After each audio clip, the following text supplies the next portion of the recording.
Hello and welcome to another episode of the AV Experience. I'm your host, Ryan, joined as always by Jonathan Von England. I can't say it's actually always because sometimes he's not here, but the majority of the time he is here. And we're going to answer all of your AV and home theater questions today because him and I could not come up with a topic, but I'm sure we're going to talk about your recent projector comparison that you did on Monday.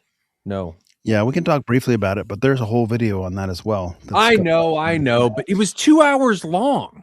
Mm-hmm. It was really long. Mm-hmm. It kept going. It We did. talked through a lot of the clips and I'd stuff. watch for a little bit and then I'd be like, they're almost done. And then I'd turn it off and then I'd be on. It's like 2 hours long, still live. I'm like, good Lord. And you guys generated quite a bit of comments. I was getting comments on my streams and I wasn't even there. I mean, you did send it to my, which is fine. I told you could. So did you get a lot of comments on yours? Yeah. Yeah? Yeah, I mean, it's got a lot of views actually, too. Most of them were positive, I think. There wasn't anybody that came out of the woodwork about it, I don't think. No, I don't think so.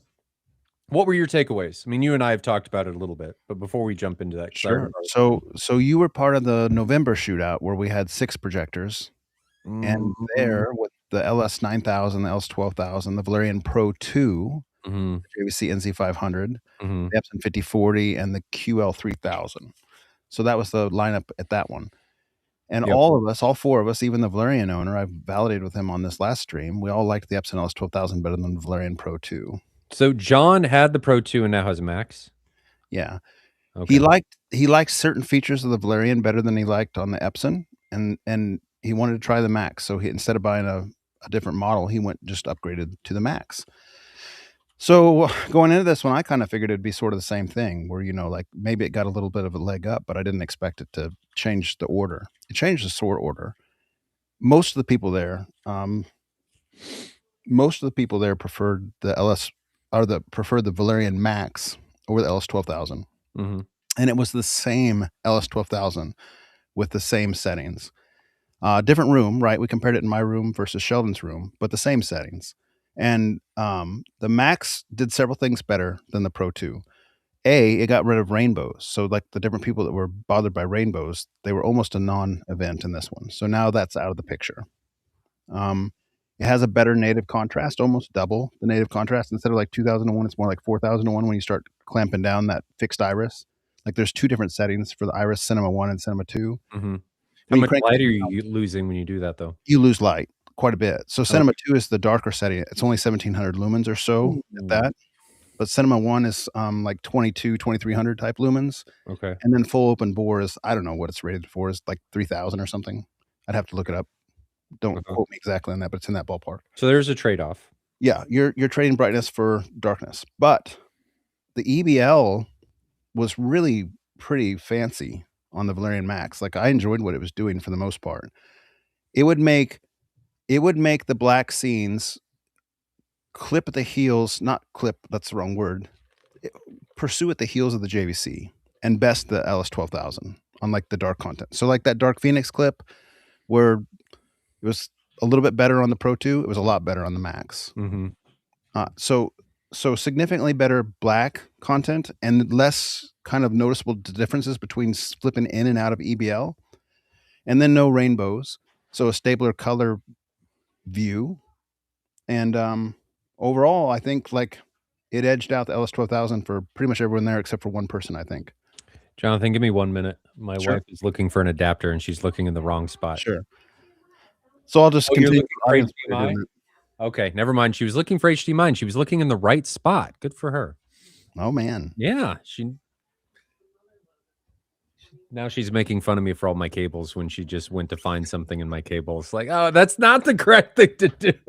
Did she find the M-Wave stash? That would make anyone be like, what is going on? Been segmented and separated across many different areas. There's a lot. I remember when you went to that picnic in the park and you brought the M-Wave stash. It was like, here they are, boom, like big tub. This is like one tub. I hope there's something in there. I have many 500 cables in there. There's many. I don't need to do that again. At least, hopefully not. Anyway, sorry to interrupt. Yeah, so that's all right. We watched a little over 20 clips, some different from the previous one, some the same. And really, there was a little bit of wobulation where like The Valerian Max's EBL was not perfect, but for the most Mhm, part, it was good enough to be deemed as a superior, like, path forward. Like, "Hey, this is exciting. This is actually gonna maybe change the landscape if these other companies start adapting it." mhm. Like, Epson would do better if it had EBL type tech on it. I mean, I don't even know Yeah, if that's possible, but Epson, in my opinion, Epson had the more mature, more stable, more, like, less potential offensive type characteristics, mhm. but it didn't have the black capabilities that the EBL and the Valerian Max gave. And when it boils all out, that contrast is pretty important if the brightness is all pretty similar. Yeah. And they were. Between all these projectors, the brightness is I in the mean, same look at what we're really excited wheelhouse. about with Christie. It's EBL. It's a variable dynamic range. They're doing things a little bit differently, but at the end of the day, it's a similar technology, and it allows for not as capable of devices in the native contrast realm to compete. It's Mhm, not a full bore replacement for native contrast because it does have its own compromises and limitations, but one has to weigh what is good enough, mhm. right? And it seems like the Valerian Max took those changes and it was fruitful. It did well. Yeah, I You mean, said that it sat somewhere between the LS 12,000 with EBL and the JVC, the yeah, NZ 500. It yeah, existed somewhere in that space, and that's pretty good. yeah. That's pretty good. I mean, its MSRP is 4 grand, and the Mhm. JVC NZ500 is 6 or 7 grand, Hmm. and the LS 12,000 is 6 grand, so it's actually the cheapest of this roundup Mhm. as far as MSRP. Mhm. Any rate, it was quite a bit better than the Pro 2 in my mind, like, a different tier, clearly a different tier, maybe 2 tiers different. Is it the same size chassis? Yes. For all practical purposes, me not being like a someone who's followed that thread incredibly, Mhm. that would I wouldn't know the difference unless, I had a side by side or something telling me they were different. The casual look, they look the same. Now you're talking about looking at the chassis, not looking at the screen. Yeah, if I remember right from the forums a year ago, I think the Max had a slightly different color silver or something.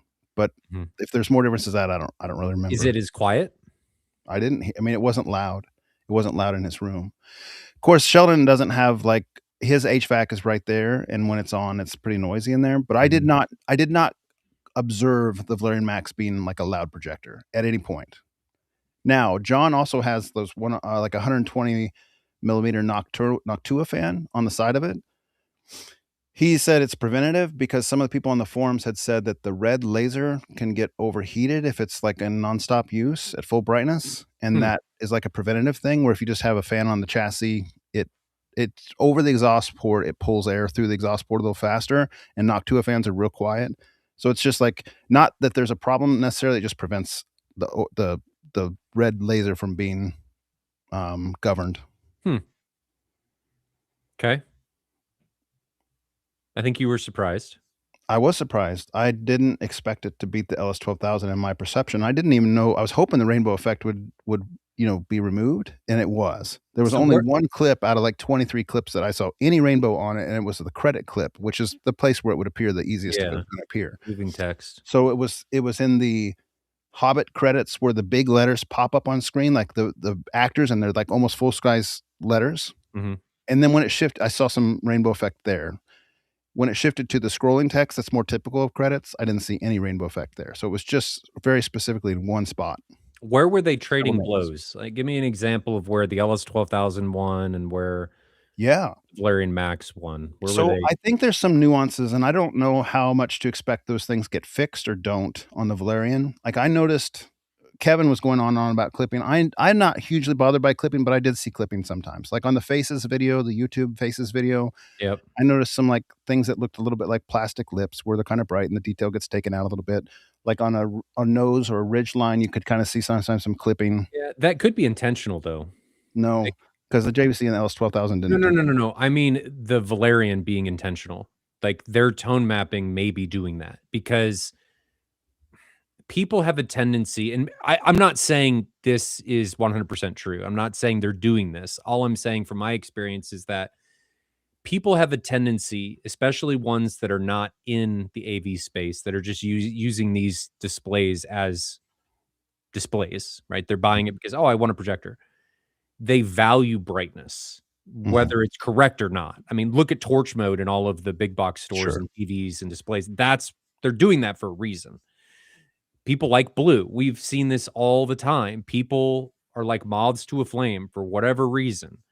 Um, so I'm simply saying that maybe it's intentional. I'm always just trying to play devil's advocate of, hey, maybe they're doing this because they're trying to go after their customer. Maybe. So there's EBL high and EBL low, and John was kind of playing with settings as we'd point stuff out. And EBL low gets rid of some of that clipping, but then you lose a little bit of the black performance.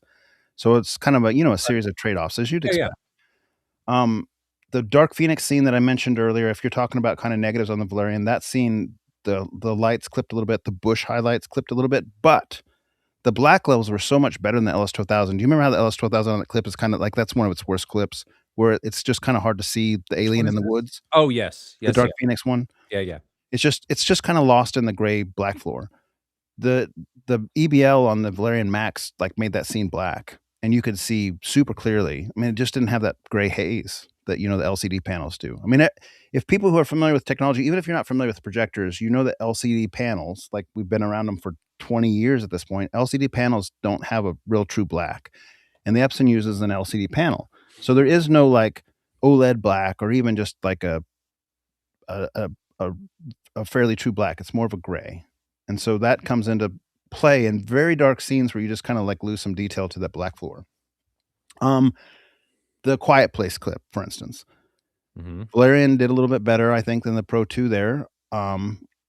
Maybe you could see kind of the outline or shadows of bricks. Maybe not as good as not as good as the JVC, but kind of more in the middle. Whereas before the Epson LS-12,000, Valerian Pro had kind of done the same on that clip. The Scario clip that we thought the LS-12,000 and versus the Pro, the LS-12,000 did it better with the night scene where they were talking. Yep. Everybody thought the Valerian Max did better on that clip because it was just blacker, like notably blacker. Things that I thought might actually kind of trip it up, or I was wondering if it was going to trip it up. We did the interstellar scene from Hans Zimmer, where they're like rotating spotlights going around and it's like lighting up the room. I didn't know what to expect there. It's too gray on the Epson LS-12,000. Like the scene's supposed to be just black, except for that spotlight, but it's gray. Valerian Max handled the black and the spotlight very well without any noticeable EBL artifacts. Now, when you watch it back on the video, you can kind of see where the black bars are kind of changing with EBL. So it's there, but it's such an effect that you don't really see it with your naked eyes. You know what I mean? Like sometimes you can observe things on video that you don't really see with your naked eyes. Yeah. And that was the case on some of those things with the EBL. Now, where the Epson did better, in my opinion, is, and this might be something that can be calibrated or fixed. I don't really know. There's discussion on it in the thread right now. Where the light was low, the colors got muted. So on those very kind of dim, dark scenes, color was lacking, I think that's a byproduct of EBL. So how that manifested itself, like in the Lord of the Rings clip with the Rings of Power, the colors were just kind of muted. The reds aren't as red. On the Las Vegas demo clip, where it's really black contents, an OLED demo, in the darkest types of scenes, just the colors were muted, which in reality doesn't even really bother me that much. Like, so we watched all three of these projectors solo through the clips once. So they had the full screen 158-inch CinemaScope. We watched each one individually, and then we lined them up side by side, and it was NZ500 versus Valerian Max, and then Valerian Max versus LS-12,000. So I say that like those don't really bother you that much because we watched it separately through all these clips, and by itself, it's not a problem. Which is why I think it's sometimes nice to watch things by themselves, because if you watch them side by side, you can be nitpicky on things you wouldn't necessarily be nitpicky on if it's solo. And that's an example. Like in real life, to our vision at night, colors are muted. I mean, that's how our eyes work too. So it wasn't offensive to the point where you would like be thinking like something's wrong. But when you had them side by side, you thought like, all right, both of them, the NZ500 and the LS-12,000, have more color saturation at these lower color depth or these lower brightness levels. To counter that point, though, we're not watching our own eyes; we're watching through a camera, so it's important to make sure that things are working correctly. But I totally understand what you mean. Of our eyes are not machines, and some issues that are apparent, you're not going to care about.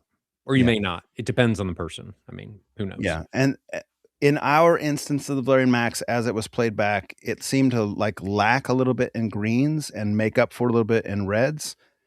I think both the NZ500 and LS12000 had a little bit more natural colors out of the box, but the Valerian was a little bit brighter depending on the mode it was in, so, the Valerian Max's motion was best of the night, like the frame interpolation. John had Really? settings he showed them for his wife's settings and his settings, like, toggled between them, and then, that has a 10-point slider that you can change Mhm. the Valerian frame interpolation settings. It bested the LS12000, which I thought before was the second best frame interpolation I'd seen, and I think the Valerian Max had a little leg up on that. Hmm. So, I think the Pro 2 did a good job with motion too. I'm not saying I don't that might even be the same between them, but, the It makes QB1000 the motion I ad like better than the LS12000, and that's it, as Yeah. far as before I saw the Valerians. Now, would you think the QB1000 it'd be the same outcome? I kinda do think it'd be the same outcome, and the reason I think that is because the performance gap was the largest between the 2 projectors at that black floor, with Mhm. EBL engaging properly, Mhm. and the QB1000 has the same black floor as the LS12000. Like, it might be a little bit blacker Maybe a instead of a little little bit bit better. blue, but it's really close, right? I mean, it's not that big of a difference, and so I I mean, without having them side by side, it's just a guess, but my guess is that the order would've been the same, or maybe a little bit closer, but still ordered the same primarily. Does that make sense? Like, Mhm. maybe the scoring would have been a couple notches up for the QB1000, but I think the overall score would be about the same. 'Kay. Because brightness didn't really enter the equation here between the 3. There was a little bit of order of brightness. You could tell, like, depending if it was at Cinema 1 or if it was off for EBL, like, the Valerian would be the brightest. If Mhm. it was Cinema 1, maybe the LS12000 would be the brightest and then Valerian, but they were, like, neck and neck, right, depending on which setting you had on the Valerian. And then NZ500 is only a couple thousand lumens, and so it's not quite as bright, but it's like we're talking a couple hundred lumens, 2 or 300 lumens type range, maybe 500 lumens at most. It's sorta immaterial. And that's where the QB1000 is kinda at. It's just a couple hundred, I guess it's 600 more lumens. But at the end of the day, it doesn't fix the black floor problem, which is Epson's weakest point. Mhm. And I think that's what kinda differentiates in the same tier, right? This isn't a QL3000, we're not talking about 6,000 lumens, we're talking about 2 to 3,000 lumens.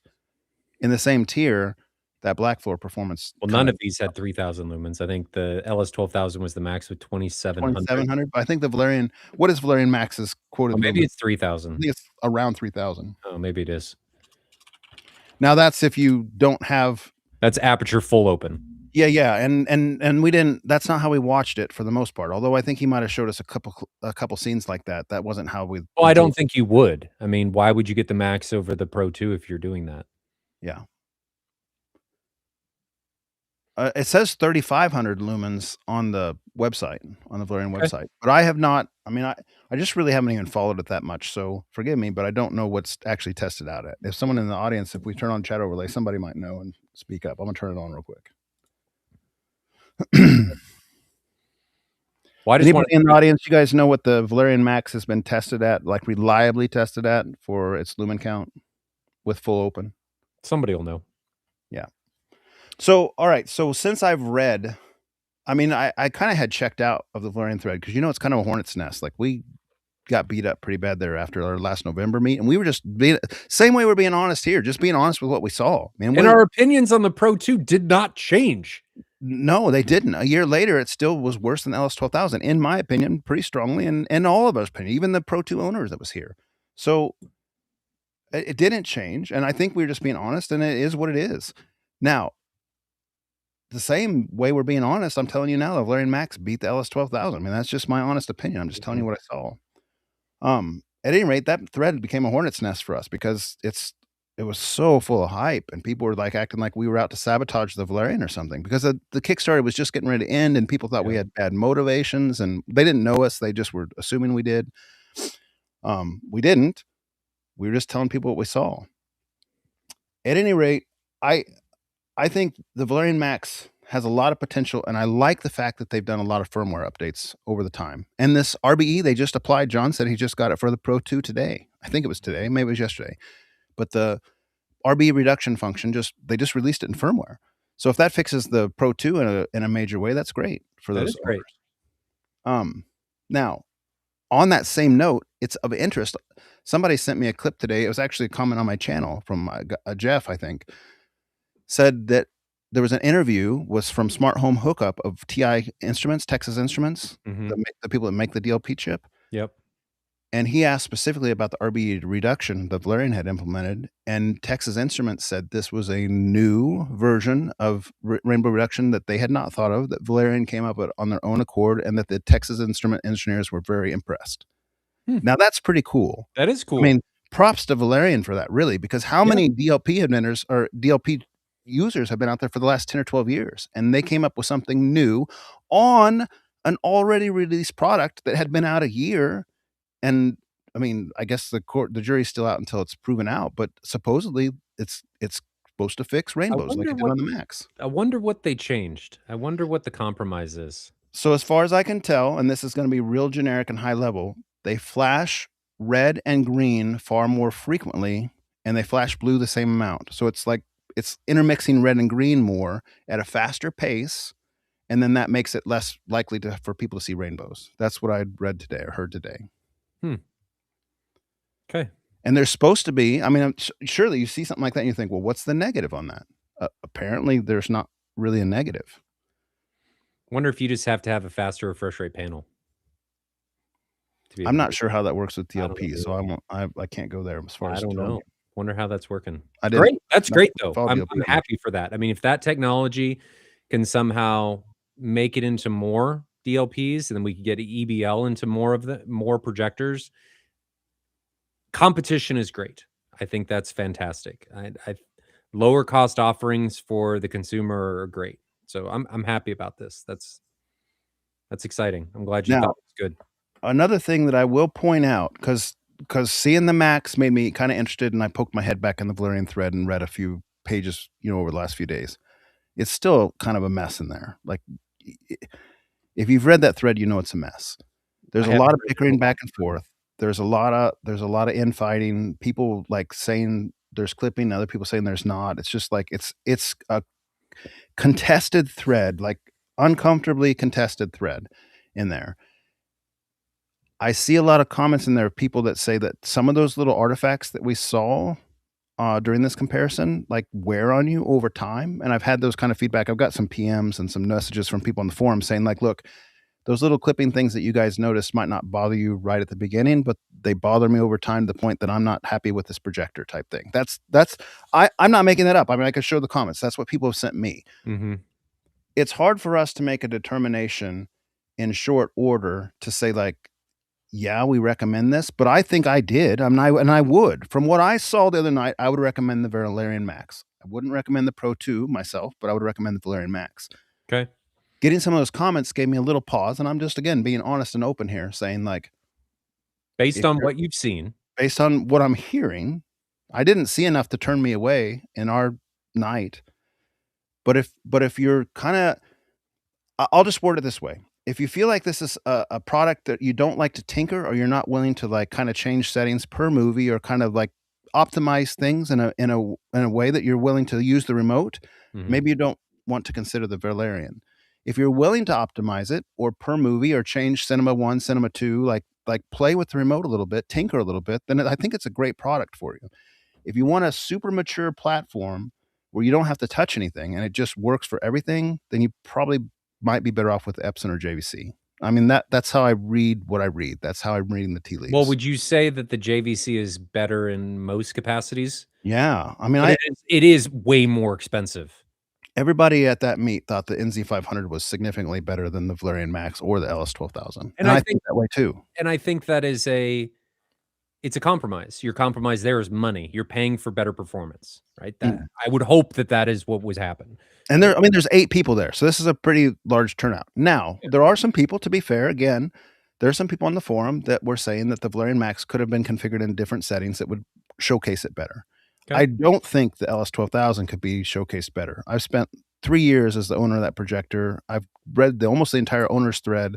Like, I know how to make that projector look and perform its best. Mm-hmm. And it's pretty much like, it's a mature product. They're not going to be releasing new firmwares that are major updates for the LS12000, if I had to guess. I mean, who knows? But if I had to guess, right? Yeah.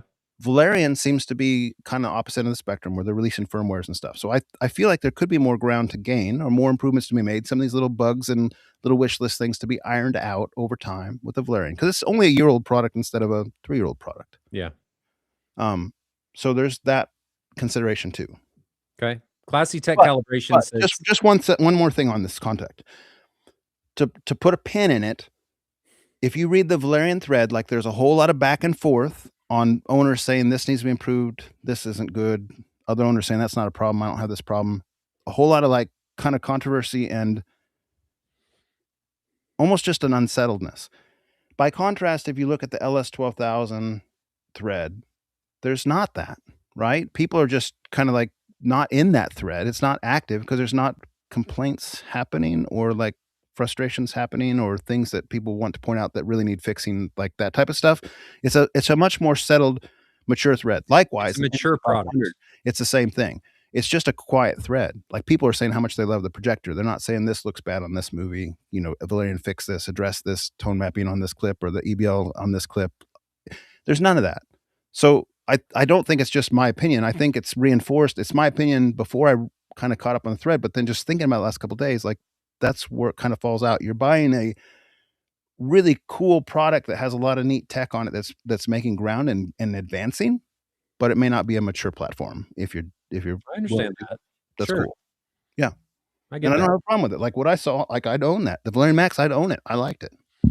So Classy Tech Calibration says that Sammy Prescott got a 3,400 lumen maximum measurement on the Valerian. I think his low was in the 2000s or so after calibration. And I would trust Sammy's measurements. Yeah. 3,400 lumens is no slouch. Like that's good. Good. Right? That's good. Yeah.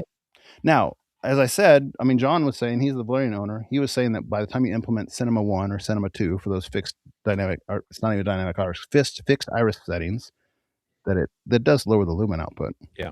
You expect that. And that's part of that remote fidgeting. Like if you're willing we got a super chat. Drew Arredondo, 1999. Thank you very much, brother. It was good seeing you when we were out at Disneyland. Happy New Year. How does the MadVR's tone mapping processing work with EBL, VDR, variable dynamic range? Type technologies, if the laser level is constantly changing, not even sure I'm asking the questions correctly. Hope you know what I mean. So MadVR, what it's going to do is it's just sending an image. It's not, how can I put this? The only thing it's really concerned about with the projector is how bright the projector can get to know how it needs to bring down the top end.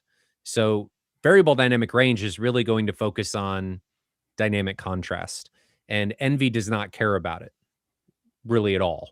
So as long as Envy knows how bright the display can be while VDR is enabled, it shouldn't impact anything. It's all going to behave exactly the same. So you shouldn't need to worry about anything. We don't know yet because it hasn't come out yet, and I have it hooked an Envy up to a projector that has VDR. I'm hoping for something at some point, but as of right now, that's my feeling on it. We've had talks with Christy, and that's how I think it should go. Shouldn't change anything. Good question, though. I understand the worries. So just to put this out there, guys, this stream is going to be answering your guys' questions for AV and home theater related topics. So if you do have any questions, go ahead and put them in chat. Jonathan and I will get to them as quickly as we can. It is first in, first out. If you ask a question, don't think that we miss them. We try and get to absolutely everyone. We star them as we see them. If we get to the very end and you hang out with us and you notice that we haven't talked about it and we're wrapping the stream up, feel free to poke us, but don't feel that you need to say the same question multiple times. We do star them. There's just no notification that we are starring them. But Jonathan, we kind of jumped right in on all of that.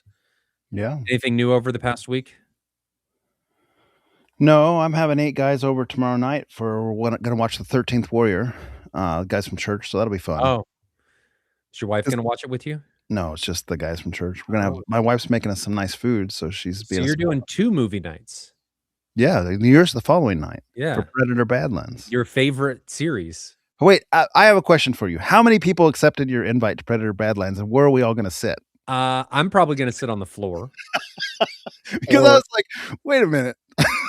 I think there's 5. There's 5 or 6 of us. I think there's 5 in that second text string you sent. That's There all. might have been 3 in the That's all. first one. I didn't it's the same people. No, it's not. Grant said he might be able to come, Grant said he might. and that's you and me, so there's 3 from Yes, the first Kevin. string, and then there's, like, 4 or 5 from the second string. No, From the second the we second will be okay. You're thread. in that second string. We will be okay. I will sit on the floor. I put chairs back behind it. It's okay. There's not really a bad seat in there. You just may not be sitting on the couch, unfortunately. Do I need to go It's buy fine. It beanbags? just made me laugh. I was like, "Wait a minute, did we gonna get lawn chairs in there, or what's The happening here?" theater all of a sudden got very big. It did not. For anybody that doesn't know, my theater is not very big. The actual usable space when you're actually in my theater, not the overall space, but the space that you see is 14 by 14, and there's gonna be 6 guys in there, so hopefully somebody doesn't have gas. We'll find out. And somehow the Kansas City boys are all big. I mean, we're all big boys. A lot of us are over 6 foot, We're not 200, small. 300 pounds. We're not small. I mean, I'll sit in my corner. I'll go sit in my corner by myself. You gonna bring Fine. those captain chairs that not sure they stand upright like we No, I have some bar chairs that are more stable. The captain chairs, every time I sit in them, I'm like, "Is this gonna hold me? Yeah, a little Am I questionable. worried? Is this Sit an and don't move. insurance claim just waiting to happen?" Maybe that was Anthony Grimani's plan. He didn't Oh, man. like me and he wanted to take me out. He's like, "These guys in Kansas City, let's just leave them the chairs. We won't have to deal with them anymore. See you later." They do work well for when people come over. I mean, We gotta tell the Epson Ellis 12,000 story. It's pretty funny. oh, I'll let you tell that one. That was your fault. So, I don't even It was remember both how of our this faults. happened, but we were doing a comparison between a couple projectors, and we put one of Mm, the projectors in that I captain's think it chair, was the QL. and we No, thought it was the QB. It was the QB. We had just gotten the QB, we would be able to, like, take the back off that captain's chair to, like, give it more room to plug cables in and see and the the back, projector was sitting on it. because it's just a cloth back, so it's got 2 wooden posts, and So there's a imagine a director's chair, right, yeah. at a movie, and it's got, like, the cross frame at the bottom, and it's got the fabric back with the wood armrests, okay? You got an LS 12,000 sitting on it. I've already adjusted in from the movie Already ready to go. It's theater sitting to at the go. back of my theater in front of the 64, and I'm like, Jonathan let's just take this off. We don't need this. It's in the way." I pull that fabric sleeve off those 2 posts, and the thing goes with the projector on it. Oh I was god, terrified. our butts went whoop as that thing fell.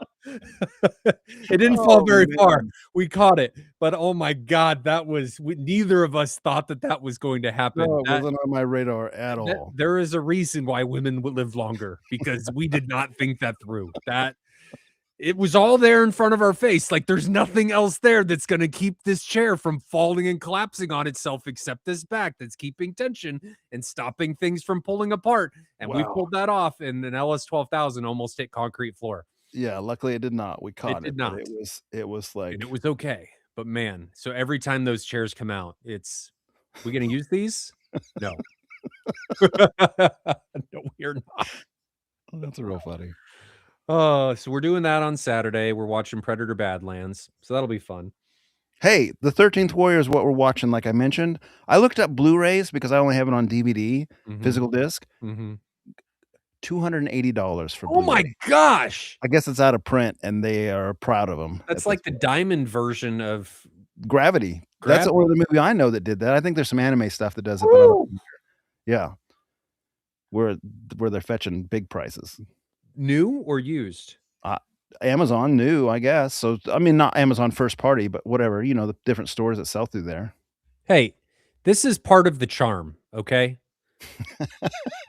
It's part of the Actually charm. actually, white plastic Walmart You chairs should do would be an upgrade over those director's chairs. actually, what I should do is get, like, multicolored ones that you put out next to, like, a baby pool, the really thin plastic ones that you're worried are gonna bend, the legs are just gonna bend out from underneath you. Should do that, or colored bean bags. My daughter has a like full human-sized stuffed unicorn. Maybe we could put Kevin on that. Ugh. I'll sit on that. That's what we'll do.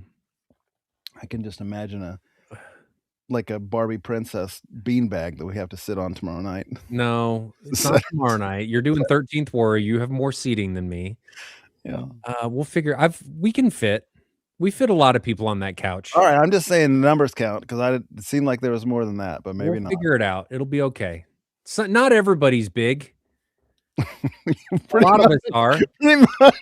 pretty much all the Casey guys have got some grass-fed Yeah. beef That's something we hear all the we time when share. people come into Kansas City. It's like, you guys are all really big.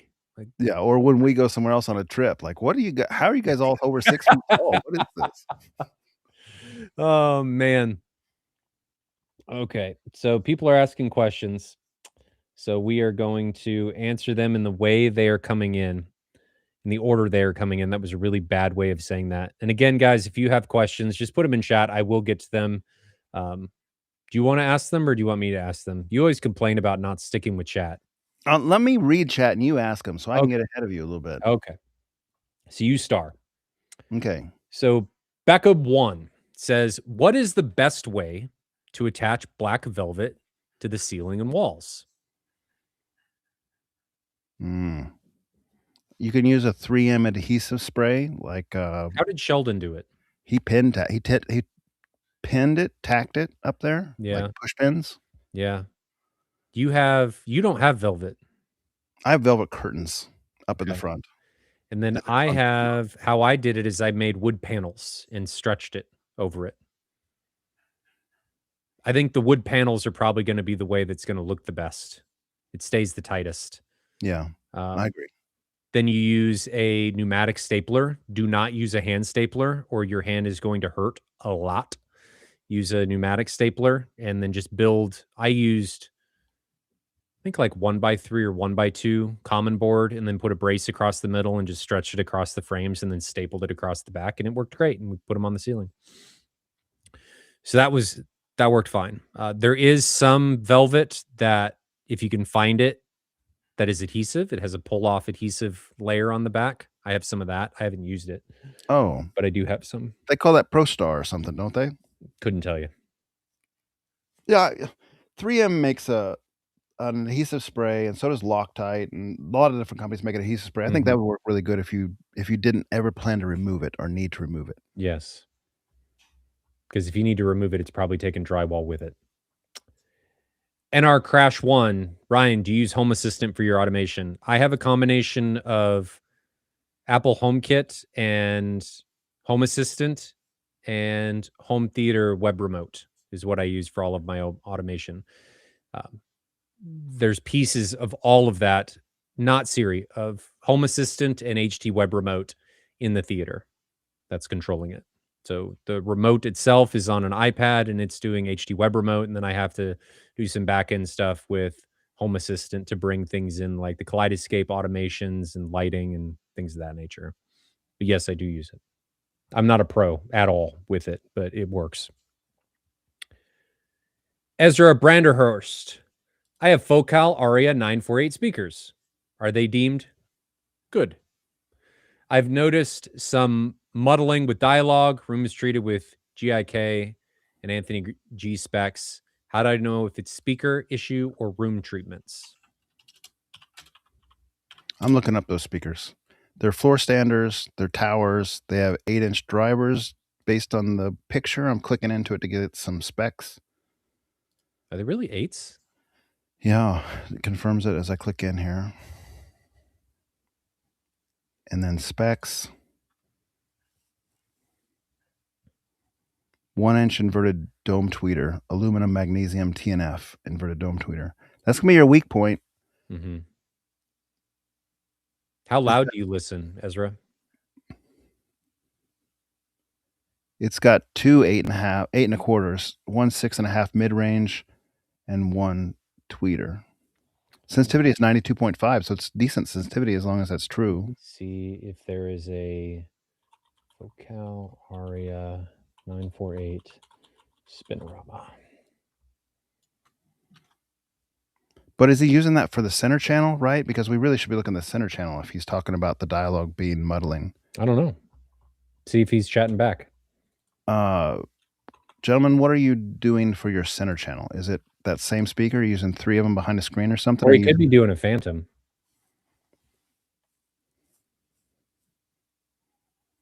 I see anything on the 948s. Speakers are behind an AT screen in a cavity that has two JTR RS2 subs and insulation. So I'd assume he has 3 of the same speaker. Sometimes EQ can do weird stuff. I remember one time running Odyssey on my speakers in here just to test it, like, again. This was several years ago. And I was watching Top Gun: Maverick, which I've watched multiple times, I'm familiar with it. And when they Mhm. were talking through the little face masks, I couldn't understand the dialogue after I ran Odyssey, and I was thinking, like, "I've watched this enough, I don't remember that." Sure enough, I toggle off EQ, rewind it a little bit, and I could hear him perfectly. So, there are times where EQ can do bad things. You might Absolutely. you might flip that off and how do you say your name? Ezra Branderhorst. Flip off EQ, see if that matters. And Ryan asked a good question, like, what volume? -20 should not be pushing the capacity of those speakers Well, to be fair, if reference calibrated. yes, my reference is -22. So, if reference calibrated, no, that should not be any problem, but not everything is going to do that. So, -20 is we need to know what you're actually listening at. Like, is that reference calibrated where 0 is reference and -20 is what you're listening at? Then probably not the speaker. Should be fine. Yeah, because I mean, if you're doing if it's a consumer brand AVR, and that goes all the way up to high-end consumer, and if -22 or -20 is off 0 dB where it would be reference, you'd be at 65 dB averages with 85 dB peaks. Should Those not be a speakers problem. would not be struggling at 85 dB No, peaks. no. No, it'd be 80 dB peaks.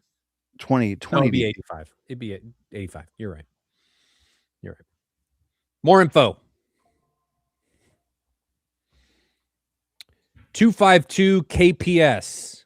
No, 2525 KPS. Have you guys ever heard of issues with an Epson LS 12,000 lens cover only opening halfway? I could recycle it or push it open to address it, but not ideal. Have tried compressed air as well. Any suggestions? I think if it were me and you got an otherwise great sample, I'd just open that lens up and see if it will stay open because I've read about this kind of thing happening occasionally, a little motor fails or whatever. Epson will replace it for free, but you will get a refurb back. If And it's under Epson's warranty. yes, and Epson's refurbs are like a lottery. I really don't like the refurb program. It's super nice in the fact that they'll overnight you a new one or second day you a new one without any questions asked. You just say I have a problem and they'll give you a new one. But it will be a I shouldn't even say new one. They'll give you a refurb one, but it'll be from a refurb stock where I seriously don't think they even do anything to them except for maybe just clean off any fingerprints or something or smudges and put them in a new box. Like Take 0 hours. I've gotten multiple refurb Epson projectors. I'm talking like almost 10 over the course of my experience with Epsons where there were big problems with them. And so you're playing that lottery. And you can return the Epson refurb just as easy as anything. You can Yeah. call and say this Epson refurb has a problem and they'll send you another one second day, but they take it from a dirty pool I and think they they've hope someone gotten doesn't better, notice. though. That's my opinion. I think they've gotten better. My last experience with that was with the 5040 UB and I haven't had to do it since, so hopefully they've gotten it I better. think they've gotten better. For my customers that have had to RMA them, they really haven't had the same issues again, and I think the LS 12,000s overall are a little bit more consistent than Mhm. the other ones. You're not dealing with the bulbs or anything anymore.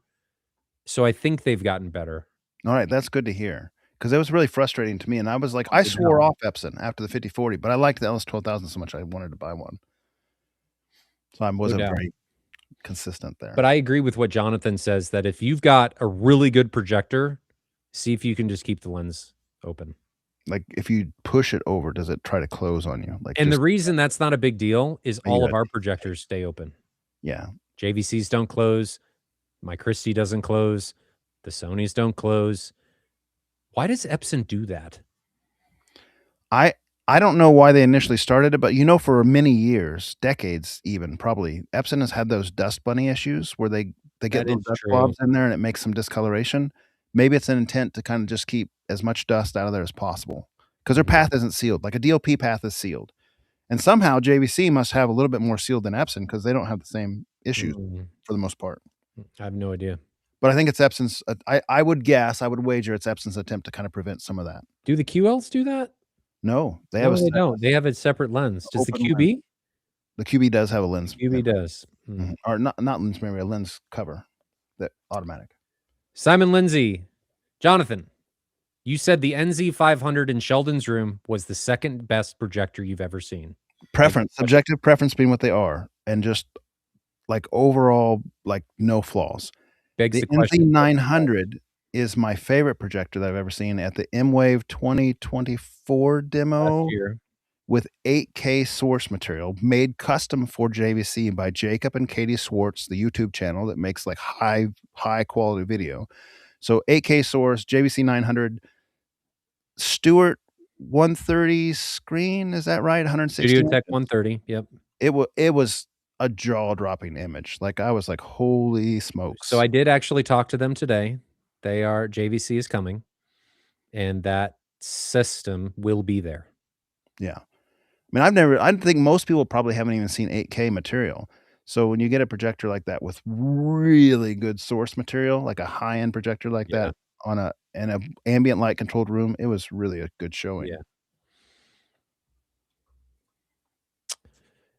Mega VH5150. Have you guys seen Onkyo announce upcoming receivers processors? RZ91 will have 15 channels. Good for the space to have more options, high channel counts at historically very reasonable prices. That's great. I think that's fantastic. I like Onkyo. I've had Onkyo receivers on and off through the years. My upstairs receiver's an Onkyo. Sheldon did move away from his Onkyo. He did. He had an RZ50, and then Yeah. he went to a Denon. Is he happier with the Denon? He's happier with the Denon. What didn't he like about the Onkyo? The Onkyo had a little nanny mode that engaged on the rear channels and didn't put out as much output, I think. And then the Denon has Oh, yeah, I remember that. it's like only, like, puts out, like, 20 watts or something on the rear Yeah. channels, I think the RZ50 did. Mm. And I think he wanted a higher quality DRAC, like, he has the full DRAC package now, Sheldon does, and the RZ50 didn't, I think, if I remember right, didn't have an upgrade path, it was just, like, what it came with, the basic DRAC. Oh, he has art and stuff now? I think so. Oh. He has a full deal. Yeah, Onkyo doesn't have that currently. But it's great to have more AVRs, more manufacturers with more options, competition. The new Onkyo look is real nice. Have you seen that yet? The new receiver look? Mm-mm. Tim just sent me the picture of it today. Will it show up on that? I don't know. Let me see. Go ahead. You can read the next one. I'll find it and put it up there. Okay. Recently saw a review of the Valerian. Didn't realize it was DLP. I see the rainbow effect easily and a lot. Makes me nauseated. Surprised the Max removed it. I would have to see it. I want to see it because the Pro 2 was tough for me to watch because of the rainbow. Yeah, I agree. Does that show up on there? Oh, it's like Anthem. Yeah, I mean, it's got a giant LCD display. Yeah. It's got a nice silver ring on the volume switcher. That looks good. It looks nice. That looks good. That looks good. But basic theory, I think Max is worth you checking out. Potentially. If it fits ticks all the boxes for you. Would you agree, Jonathan? Yeah, I mean, with the caveat that we mentioned, if you're willing to tinker a little bit and have a little bit of patience with some bugs they're ironing out, I would take it as is. Like, I would own it as is. I thought it looked great. I am knowledgeable enough to have noticed bugs, and you guys are too. I mean, that's why we're here. I don't know, man. I just sit here and make everything up. I don't know. There wasn't a game-breaking thing to me. Like, the condition it is now, if there was never another upgrade, I think I would still enjoy the projector is what it amounts to me, for me. Okay. And there's potential of having it better, of course. The Fuhrer 5. Probably butchered that. Question. Would you go, this is a good question. Would you go 221s or 3 of the U-Mic 18s? I know what I would do. Go ahead. 18s.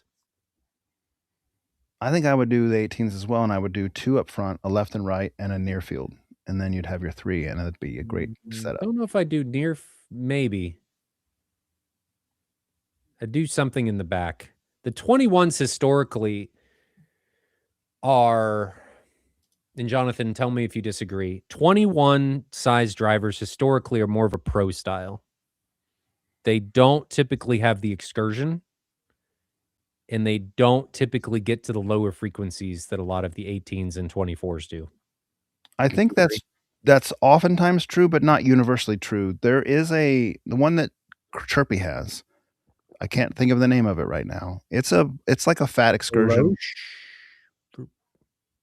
I don't know what he has. I don't remember either. I'd have to go look it up. If we hadn't asked the question, I'd probably remember it, but I don't. It has the big rubber surrounds and the high excursion style driver, and it's similar to UM18 as far as performance, but it's in a 21-inch box. Okay. They're well received on the forums. Okay. But I But would yeah, probably take generally the drivers. speaking, 21s are typically more of a pro style traditionally.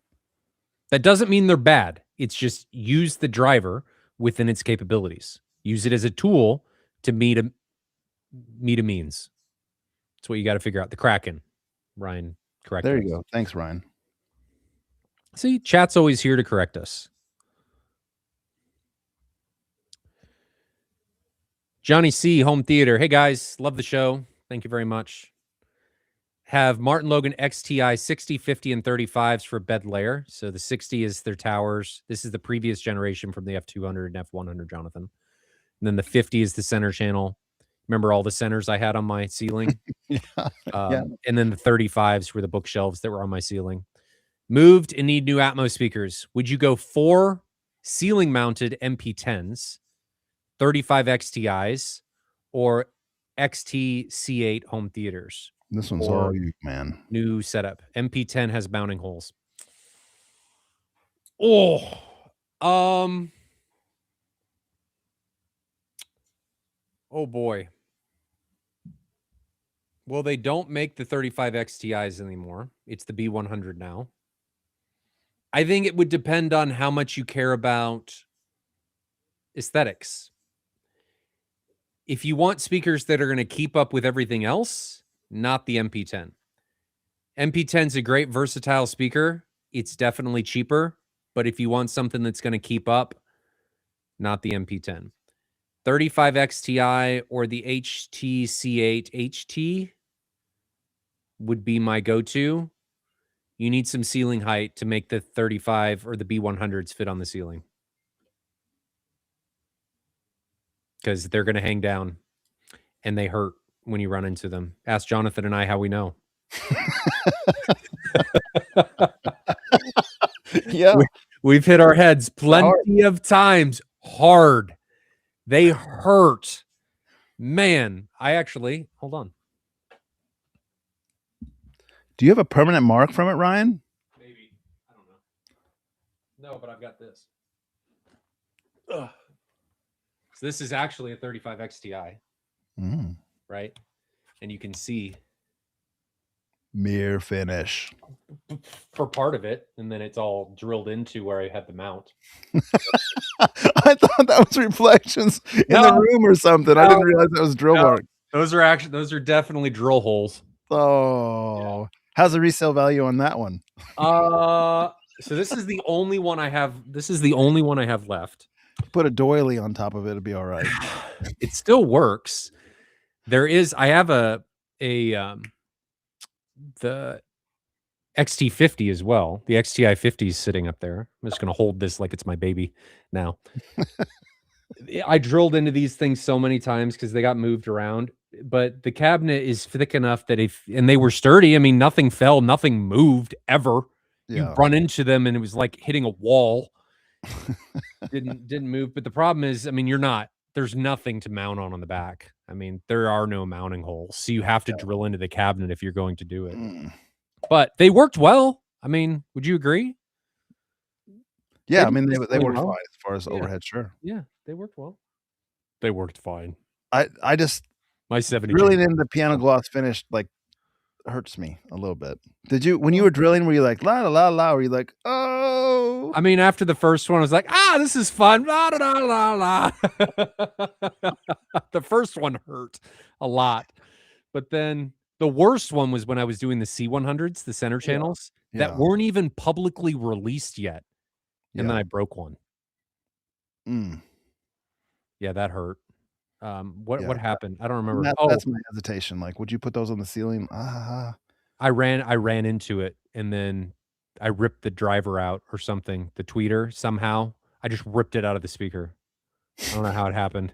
And I remember sending that picture to Martin Logan and just getting from What my did how regional rep, just getting the straight face look back because they weren't even publicly released, and I was already asking for a tweeter because I ripped it out of the driver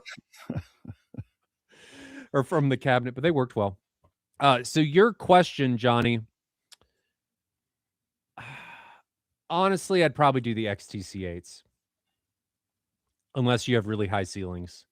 If you got really high ceilings, B100s, they're a lot more flexible. You're going to be able to aim them wherever you want, angle, whatever. The XTC8s, you're kind of stuck at that angle. You can turn them, but you're stuck at that angle. So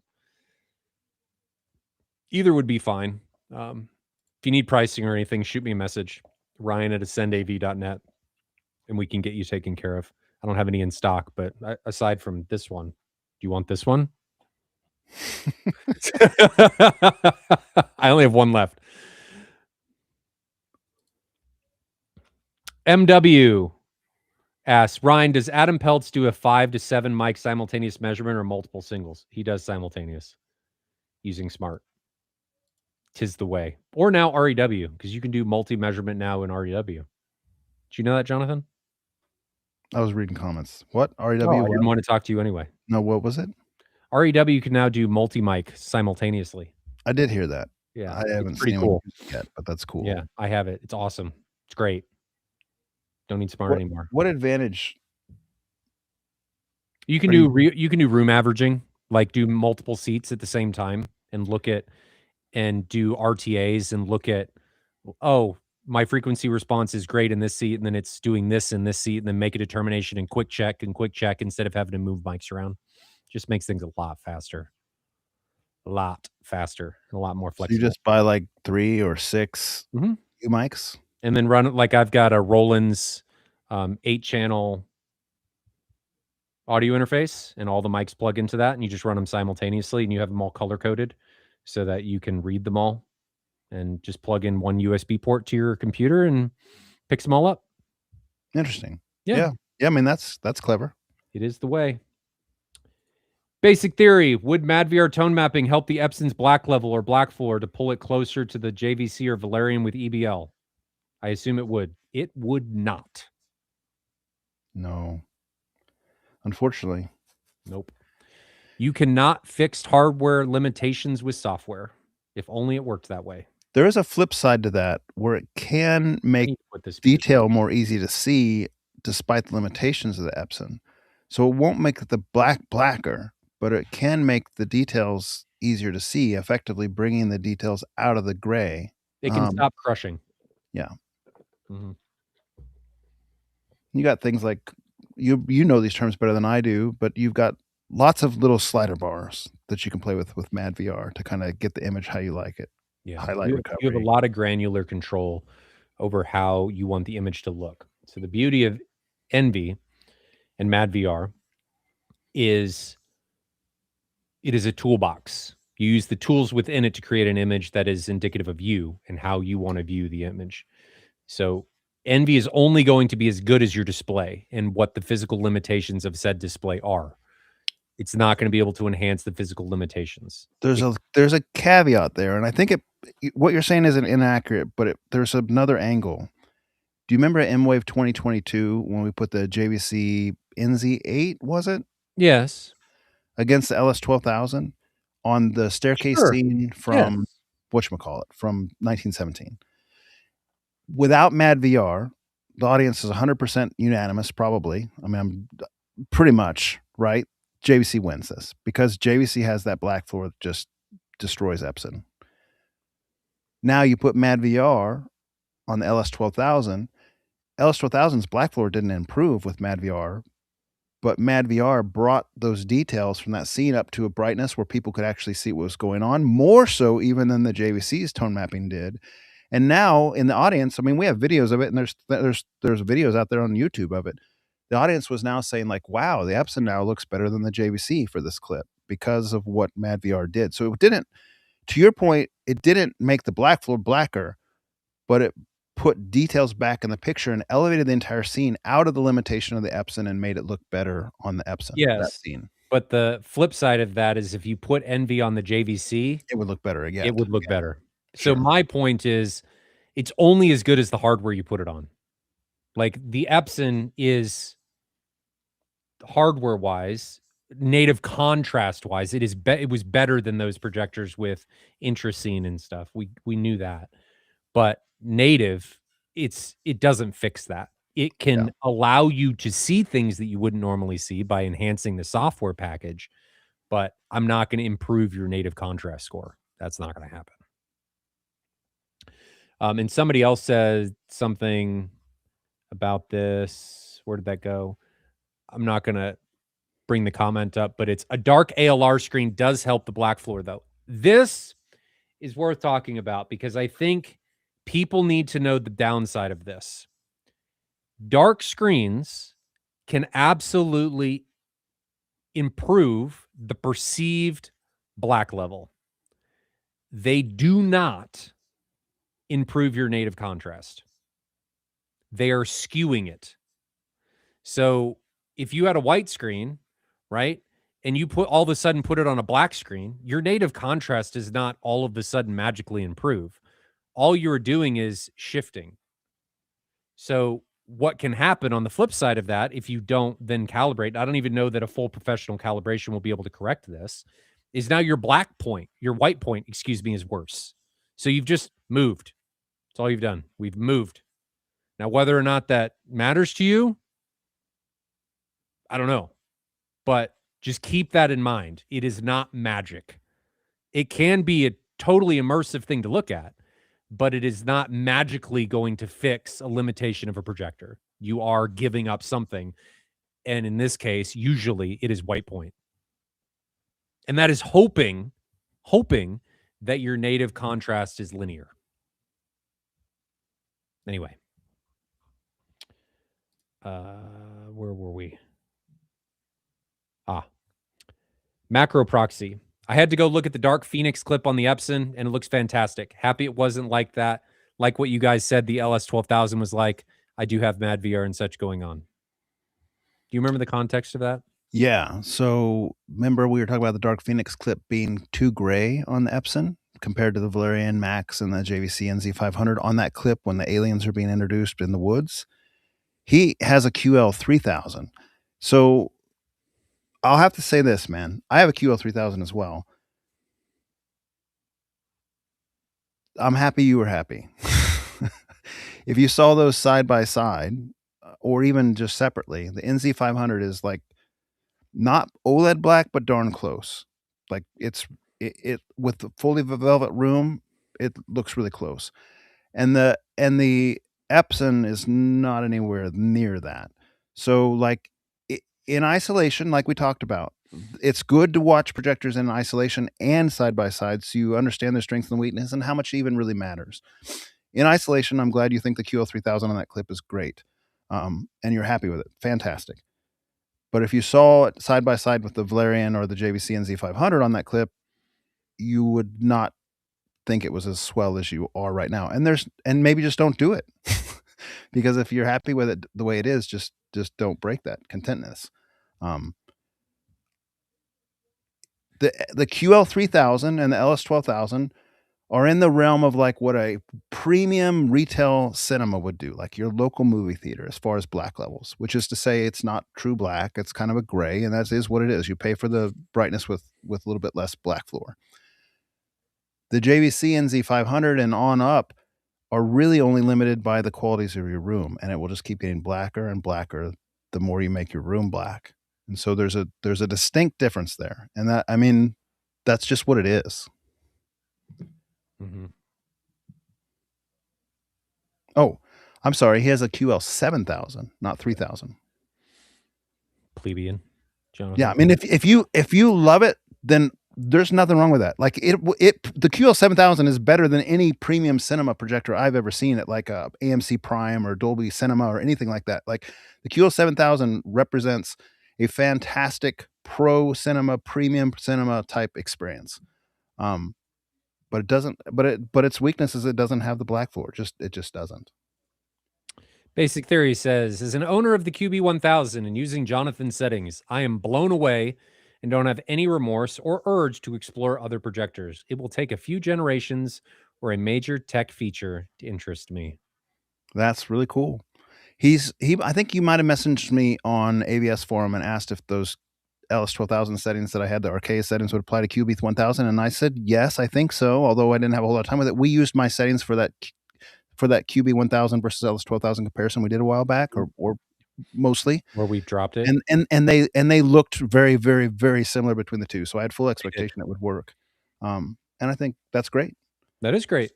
It's always great to be happy with what you got. And I'm not saying that in like any kind of belittling way. The QB 1000 is a fantastic projector. I would Yes. gladly own it myself. Like I'm not saying like good for you, God bless him. That's a good projector. You made a good choice. MW, do we get new JVCs end of this year? I have no idea. Do you know anything, Jonathan? No, but they're usually lately on a 3-year cycle. So these other ones came out probably. And that's if the tariffs didn't slow it down. Because Mike Garrett specifically said the JVC rep told him that they were waiting to see how these tariffs played out before they'd even release another model. So I don't know how long that is up in the air. So back to your comment about the commercial cinema, Stitch actually says better than Dolby Theater. Nah, I strongly disagree. Brighter maybe, but not better. I agree. I disagree. You agree with Stitch? You're not going to be better fine if you do. Than a Dolby Vision theater. It's an Eclipse. The problem is the Dolby Vision theaters have like darn exit lights and stuff that kill the contrast and row lighting that they don't turn off, and it's a worse experience than the QL7000. That is true. I mean, true. The projector might be better, but the room's not. That's fair. Von Williams says, I'll take a beanbag as long as I'm close to Jonathan so I can stare at him throughout the whole movie and point out prey connections. I might steal your pillow, man. Hey, Jonathan does like stealing pillows, and then he figures out why I'm laying in certain positions. He's like, oh, this makes sense now. After he makes fun of me for doing certain things, like, oh, I see it. I get it. Turd. God. The backstory on that. Did that twice. An Iowa crawl. Iowa crawl. And he was laying on the ground and had a nice big pillow down. It looked kind of comfortable after we'd been there for a while, and I was ready to like lay down. So I laid down next to him and I grabbed what I thought was just the corner of his pillow. And then someone took a picture, like, look at these boys down there. And I had all the pillow, and Ryan had none of the pillow. And I didn't mean to, but then I got teased on that for taking the entire bed and then complaining that she doesn't have any blanket or pillow or cold, and then I have to move. Does Megan do that to you? Yeah. Like and lays next to you or comes and sits next to you and it's like, can you move so that I'm comfortable? Like, I was sitting here before. Yeah. Do your dogs get on your bed, or you guys have that? Oh yeah. Off limits? No, they get on the bed. Velma gets on the bed and she takes up 2/3 of the bed, and Megan and I share the other third. That's how that works every night for the last 2 or 3 years. Our white Siberian, she's about 50 pounds. She doesn't take up much room. If everybody's asleep, she'll curl up in a ball like in the middle at the end of the bed. But before we go to sleep, she is on top of you. Like not just next to you, she's here looking at you. Just Velma is a long dog, and she gets even longer when she's on her bed. It feels like she tries to stretch out as much as possible. I'm sure. Our dogs get really small and curl up in circles. But. Well, that's makes sense with a husky. They're probably used to sleeping that way. Yeah. Nick Adafon, Nick is what we're going to go with. Thinking about going down the rabbit hole of DIY speakers. Do you know anywhere other than forums that compare drivers? Forums seem very hit or miss. That website's not around anymore, is it? There's several of them that have come and go. I mean, are you saying AVS forums do-it-yourself thing is very hit or miss? Like that's a really strong group there. I don't know. Where are you going, Nick? Like what forums are you? Facebook hit or miss? Absolutely. There's all kinds of people in there that claim to be considering Facebook a forum now. I don't know. I'm just saying like that kind of environment I could see like that'd be horrible. You don't get your information there. But if you go to like AVS forum, the do-it-yourself thread is like really knowledgeable people in there that are sharing their information. Really knowledgeable people. I feel like a lot of times on AVS, if somebody speaks something that isn't necessarily true, it usually gets shot down. Yeah. Yeah, the guys that do know, they police those things over there. We did that. Wolfgang, hi guys, forgive me if this was asked. How do you feel about Epson's showing at CES? Do you think there'll ever be a true successor to the LS12000, not the QB, which is just a minor spec bump? Well, there absolutely be another projector. There will be a successor. The LS12000's been out for a while, though, hasn't it? I feel like the QB1000 was a successor, isn't it? You don't think so? You think it's a different tier? Maybe it is. I don't know. So they'll have like an LS13000, you think, like in 2 years or something? Probably. Probably. And a QB2000? No, it would probably be the 14,000 because the 11,000, remember? Yeah. We've talked about this before, but Epson needs to get out of the game of releasing anything without an ultra black panel. They need those polarizers on there at this modern stage. And so no more 11,000s, no more 9,000s. Let's stay with the 12,000 and QB lenses, our polarizers. Yeah. So Wolfgang, I'm sure they're going to. When? No idea. Be cool if they had EBL though. Juanerfi, 3708. Hi guys, how do you calibrate reference at -20? You think he's talking about me being at reference at -22? Yeah, he doesn't understand that, and that's fine. Explain it. So Storm and Chernov, when you calibrate, I'm lazy and I haven't reset my 0 reference point because I don't need to. It just sets to what your volume is, right? So it will just establish this is really your reference point. And I don't even know that it does that. It just is calibrating the system. So you really just want to make sure that you have enough gain, if you will, to go past it sometimes, because there are times, depending on content, where I need to push past 0 or reference and go below it, depending on the mastering of different pieces. So my reference is -22 for the most part, for most things. If I say I'm going to reference, that's where we're going, is -22. Most consumer products are going to do it for you, though. Andy 017, have you guys ever done a home theater PC topic? Pros and cons, nuances of using Windows gaming movies and using media players like VLC, stuff like that. Jonathan, you would be way better at that than I would. You actually use one to an extent. My gaming PC doubles as that, but really it's a lesson in frustration to me unless you have a dedicated one, because the gaming settings don't go with the home theater settings. They don't.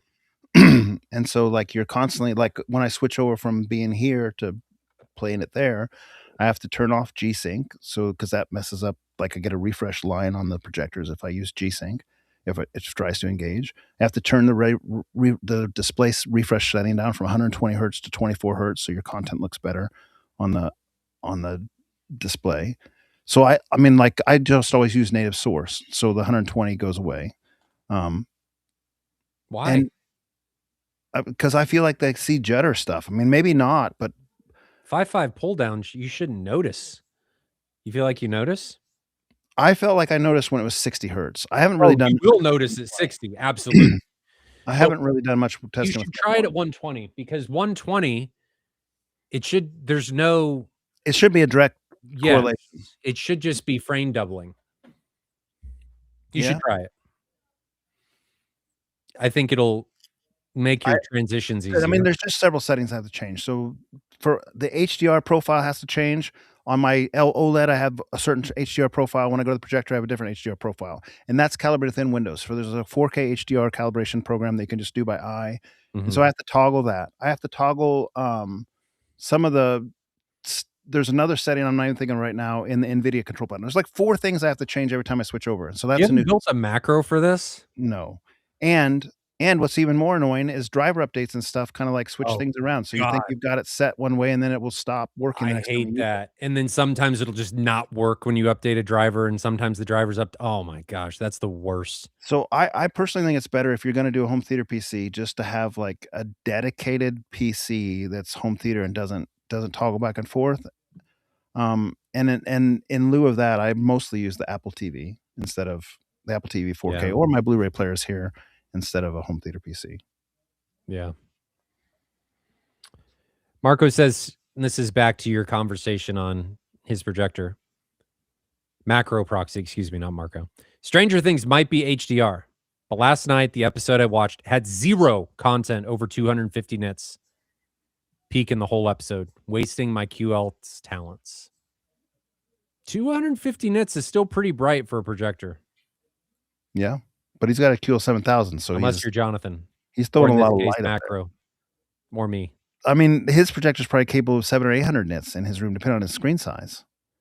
Because mine's doing 375 nits, and I got a QL3000, so he's doubling it, probably, if we got similar sized screens. I'm just imagining Christmas Vacation. Give my guests standard issue sunglasses when they come downstairs. Yeah.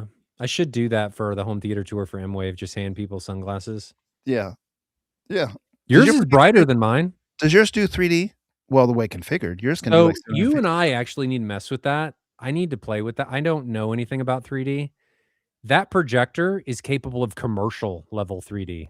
So you can use the passive 3D glasses? Yes. I have a stack of them back here I've collected over the years. I need to look at that because Can I bring them over on Saturday night and we can play with it, or does it take some time?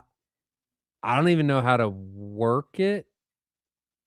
Do you I gotta have do a some Blu-ray player, or research. did you get rid of your Blu-ray player? No, I have have it. Blu-rays that are I 3D, still have it. including like demo discs. I still have it. I gotta look at it. That thing's 3D is supposed to be unreal. I wanna play now. We should try. You're gonna ruin me. I'm gonna get into something else, and now I'm gonna start collecting freaking 3D movies. Just what I need. The Kaleidoscape's out, the Blu-ray player's all of a sudden, Jonathan's coming down the stairs, sees the Kaleidoscape fly out of the room. It's done. No, we should try it because I do have Mirage, which is an unlock for it, and there's actually a step above. Hold on, let me bring up their spec sheet for this. I think it's so cool that you're telling me it can use the passive glasses, because the active glasses suck on all these projectors. If you're trying to do a show with like 8 people or something, and you have maybe I'm just spouting nonsense, but look at Tim. He's like, if you're doing 3D, invite me over. You already got invited. You turned it down. Too late, buddy. Loser. You're out. So it'll do. Oh, it's just 60 hertz per eye. But with the Mirage Pro option, it'll do 240 to 480 hertz at 2K resolutions. So I think it can do some pretty crazy stuff. It's capable of doing like Christie simultaneous viewers, so I can put up multiple content at the same time, and you can segment them using glasses. Well, I like this. We'll have to play with it at some point. I'll bring my glasses over. That's just what your wife needs. You're gonna come home and be like, "Well, the Epson's out. We're getting to Christie, baby."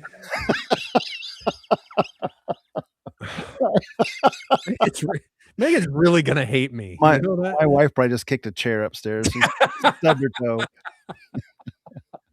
I'm just Megan. I'll say it's broken. Okay, it's broken. It doesn't work. That's funny. It could suck. I don't know if I'm pretty sure it uses. I have no idea. I think it's passive. Well, so the active glasses, I started to say that, but we went a different direction. The active glasses, I've had that with several different projectors in the past, and it's such a lesson in frustration because you get 6 or 8 glasses, you get 6 to 8 guests over. Some glass desinks along the way, a battery dies along the way. Somebody says, "I don't like this. Can we turn it off?" And then like it's just a nightmare. The active ones don't fit over people's regular glasses very well. It dims the screen like half to have them on. No, thank you. Yeah. But the passive ones, Google AI says it uses passive glasses. I much prefer passive 3D. I think. Well, let's look in here. Well, maybe not. Expand and high shock. Oh, maybe it is active.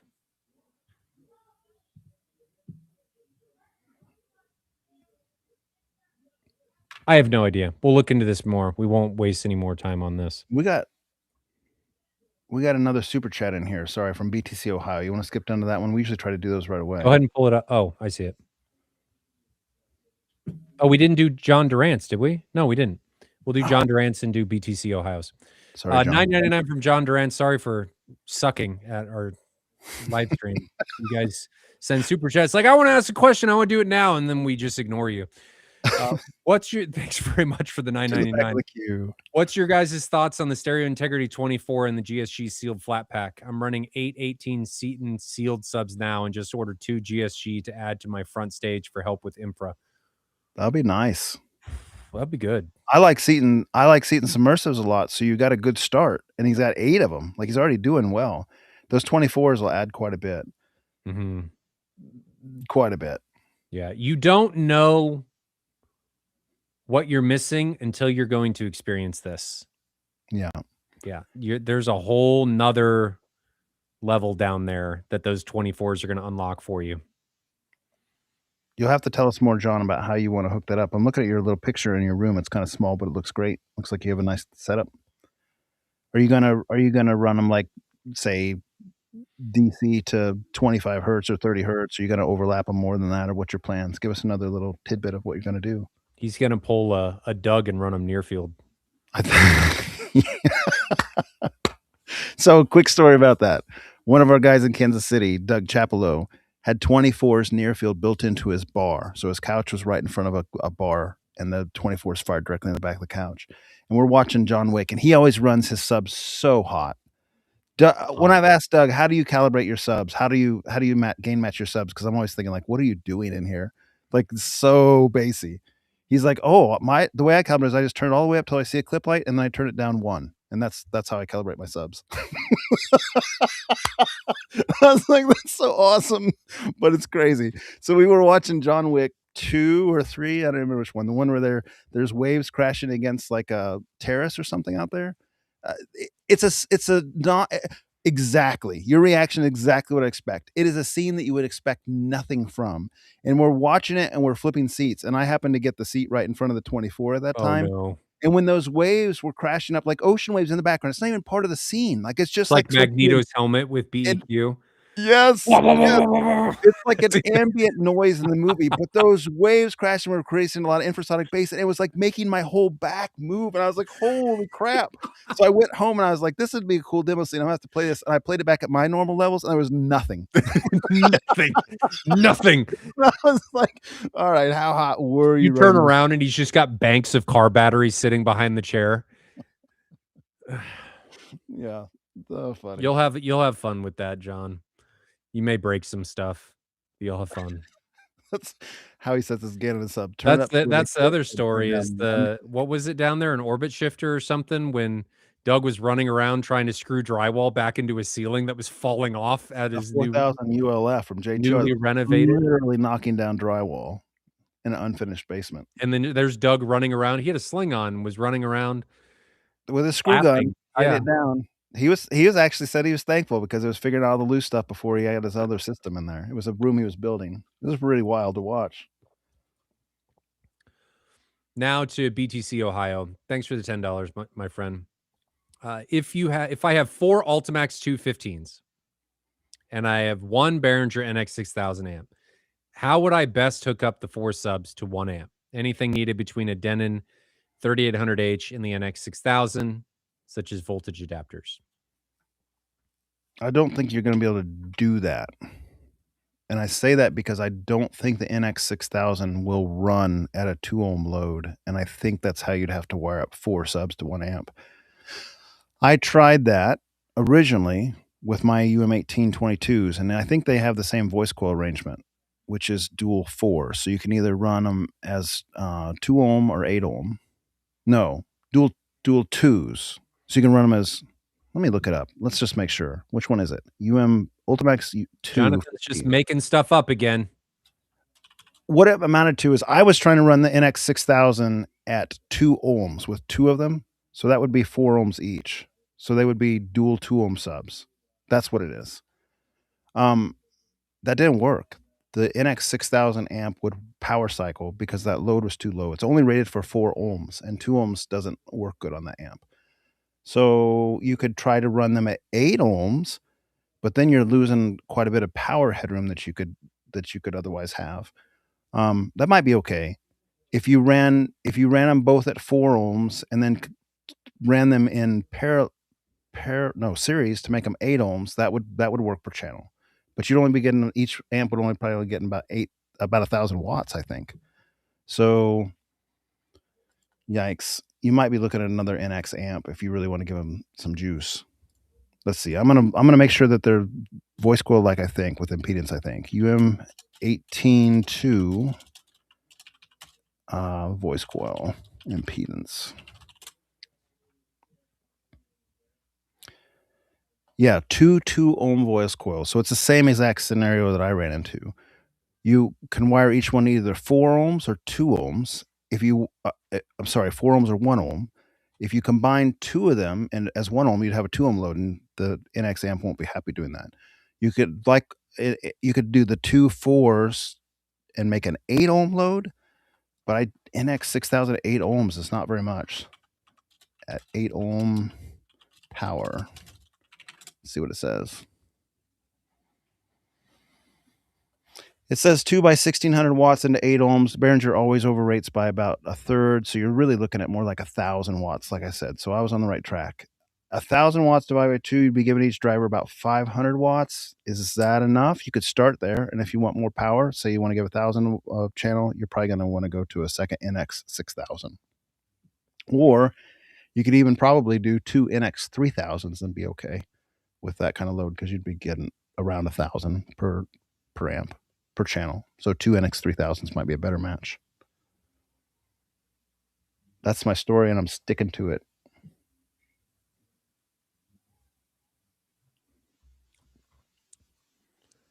Okay. Did that one. Mr. Dunamis 24. I know last week Jonathan brought up best video games of 2025. I recently got into Expedition 33 after it won a bunch of awards at the Game Awards show. It is incredible. Have you played that, Jonathan?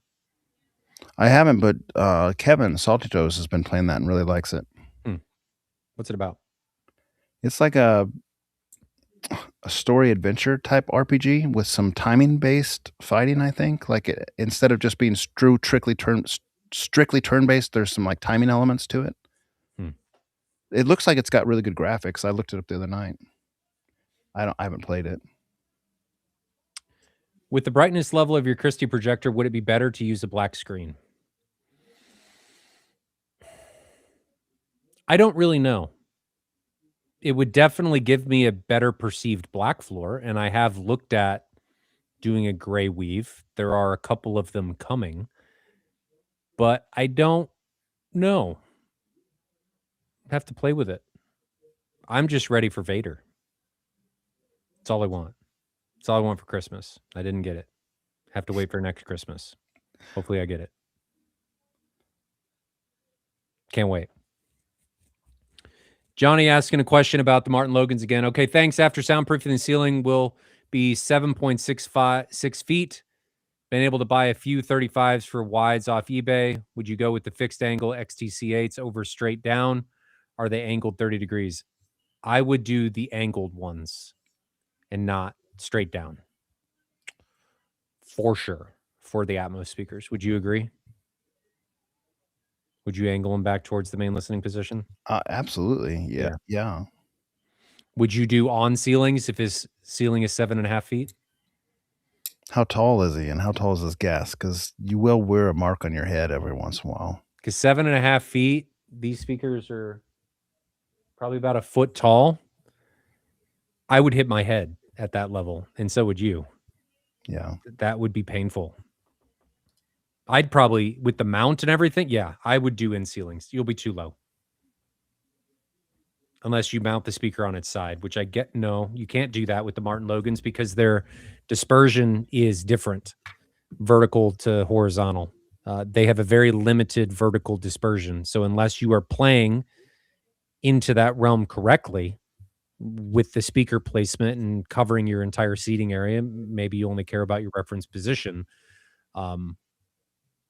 I would probably universally go with the XTC8 HD.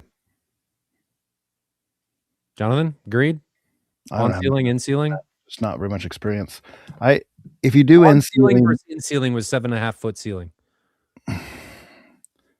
I feel like even if you don't hit your head, you're gonna have a guess that hits their head because they're not familiar. It's kind of unfortunate. Then they're gonna sue you. You're gonna lose the house.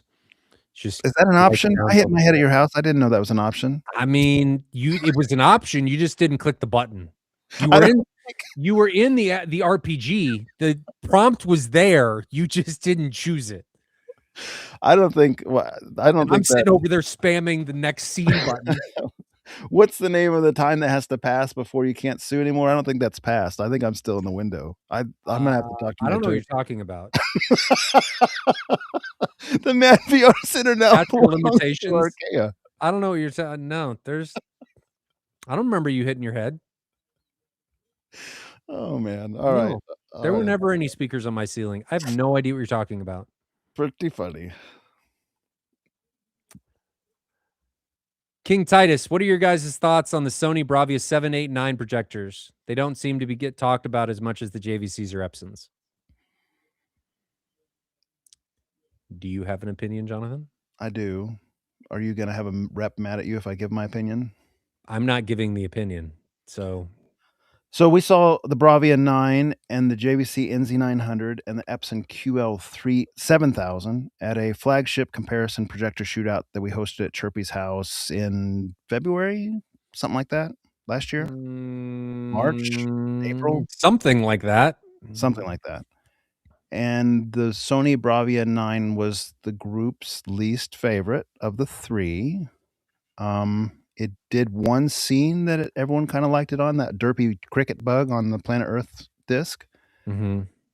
I'm not even sure it was the best there, but it seemed to have the most saturated green, and so that scene had a green cricket and green leaves, and it kind of won that scene. But other than that, it was kind of an also ran. And after the first 20 or 30 minutes of the comparison, we were switching back and forth with each clip between the three. That one got excluded after the first 20 or 30 minutes. So take that for what it's worth, but the people there were like, that's not in the same tier as the NZ500 or QL7000, so let's drop it from the mix, and we did. Now, specifically, what is its problems? The blacks get crushed. That was one of the things. It was neither as bright as the other ones or as black as the other ones, and it lost detail and shadow detail. Like, do you remember when we were watching that scene with like the carpet in kind of the shadows, and the other two projectors showed that carpet in the shadows, and Sony was just black there? It was like it's all crushed out. It kind of exists in this no man's land between the two. So it's not a bad projector. It just doesn't. I'm not going to say anything. There are people who like the reality creation engine a lot on that, or the motion, like those types of options. If you're someone and they have the ability to crank up like a sharpness level, like a Mhm. detail level that's really pretty cool. You can play with those settings. If those things appeal to you, by all means. I I don't think it was my favorite of the three by any means. Like I like the other two a lot better, and so did everyone else that was there. So that's just what it is. Juan June, hello guys. Random question, but we just had a baby. Congratulations. And was wondering if you all use your room with your kids. My kids are banished from my room. They actually have to go sit outside. Now, any time that my kids ask to use my space, I light up. Oh man, it's the greatest. Wouldn't you sharing your space, Jonathan? Yeah, my kids are old enough now that they just come down and use it themselves, which I love. I actually want them to do it. I'm happy they do it. Yeah, My daughter comes home and says, like, my second oldest, she's the keen one into music. She comes home and is like, "Hey, Dad, can I listen to this song? I want to hear how it sounds in the theater." Yes, go ahead. Not Jonathan. Sloan, my daughter, she's 7. We just watched. So Jonathan, we talked about the best movies Mhm. of 2025. This is really shocking, and I don't think it was amazing, but it was the most enjoyable for me. K-pop Demon Hunter. You know what? Ryan Kramer always talks about how good that is. So you're now on board. It was not. I mean, it's not this story-driven masterpiece, but man, does it look really good and does it sound really good. The music in it, it was enjoyable. Like, I turned to my daughter when it was over and I just said, Sloan, I really enjoyed that. And she was sitting there dancing and stuff as it was going. 'Cause it's a totally different experience watching from the living room with the Sonos soundbar and the sub, and then watching it in the theater. And it was really enjoyable. Well, It's not a masterpiece, but there's demo material in it. So I would watch it again. I put a link in there for chat for Woonjun to watch. That was kind of funny. This is 13 years ago on YouTube, maybe before that. I had 4 15s in the theater at the time, and two 18s, I think. Any rate, I was playing music real loud, and my little daughter, my 13-year-old, my no, she's 16-year-old now. At the time, she was just a young little pup. She came down the stairs and said, "Daddy, turn it down." And it's just a real cute little funny clip. So when you get a chance to watch that one, June, you'll see. We had Jonathan, you remember the setup in my old house with the Martin Logans and the subs and stuff. When my daughter was little, we just had put a baby gate in front of them. Mhm. And I think as long as they grow up with them Mhm. and you don't make them this like off limits thing, never bothered them. Never. They were just part of the environment for me. Yeah. Yeah. And Woonjun, I see asking, any worries about the projector light?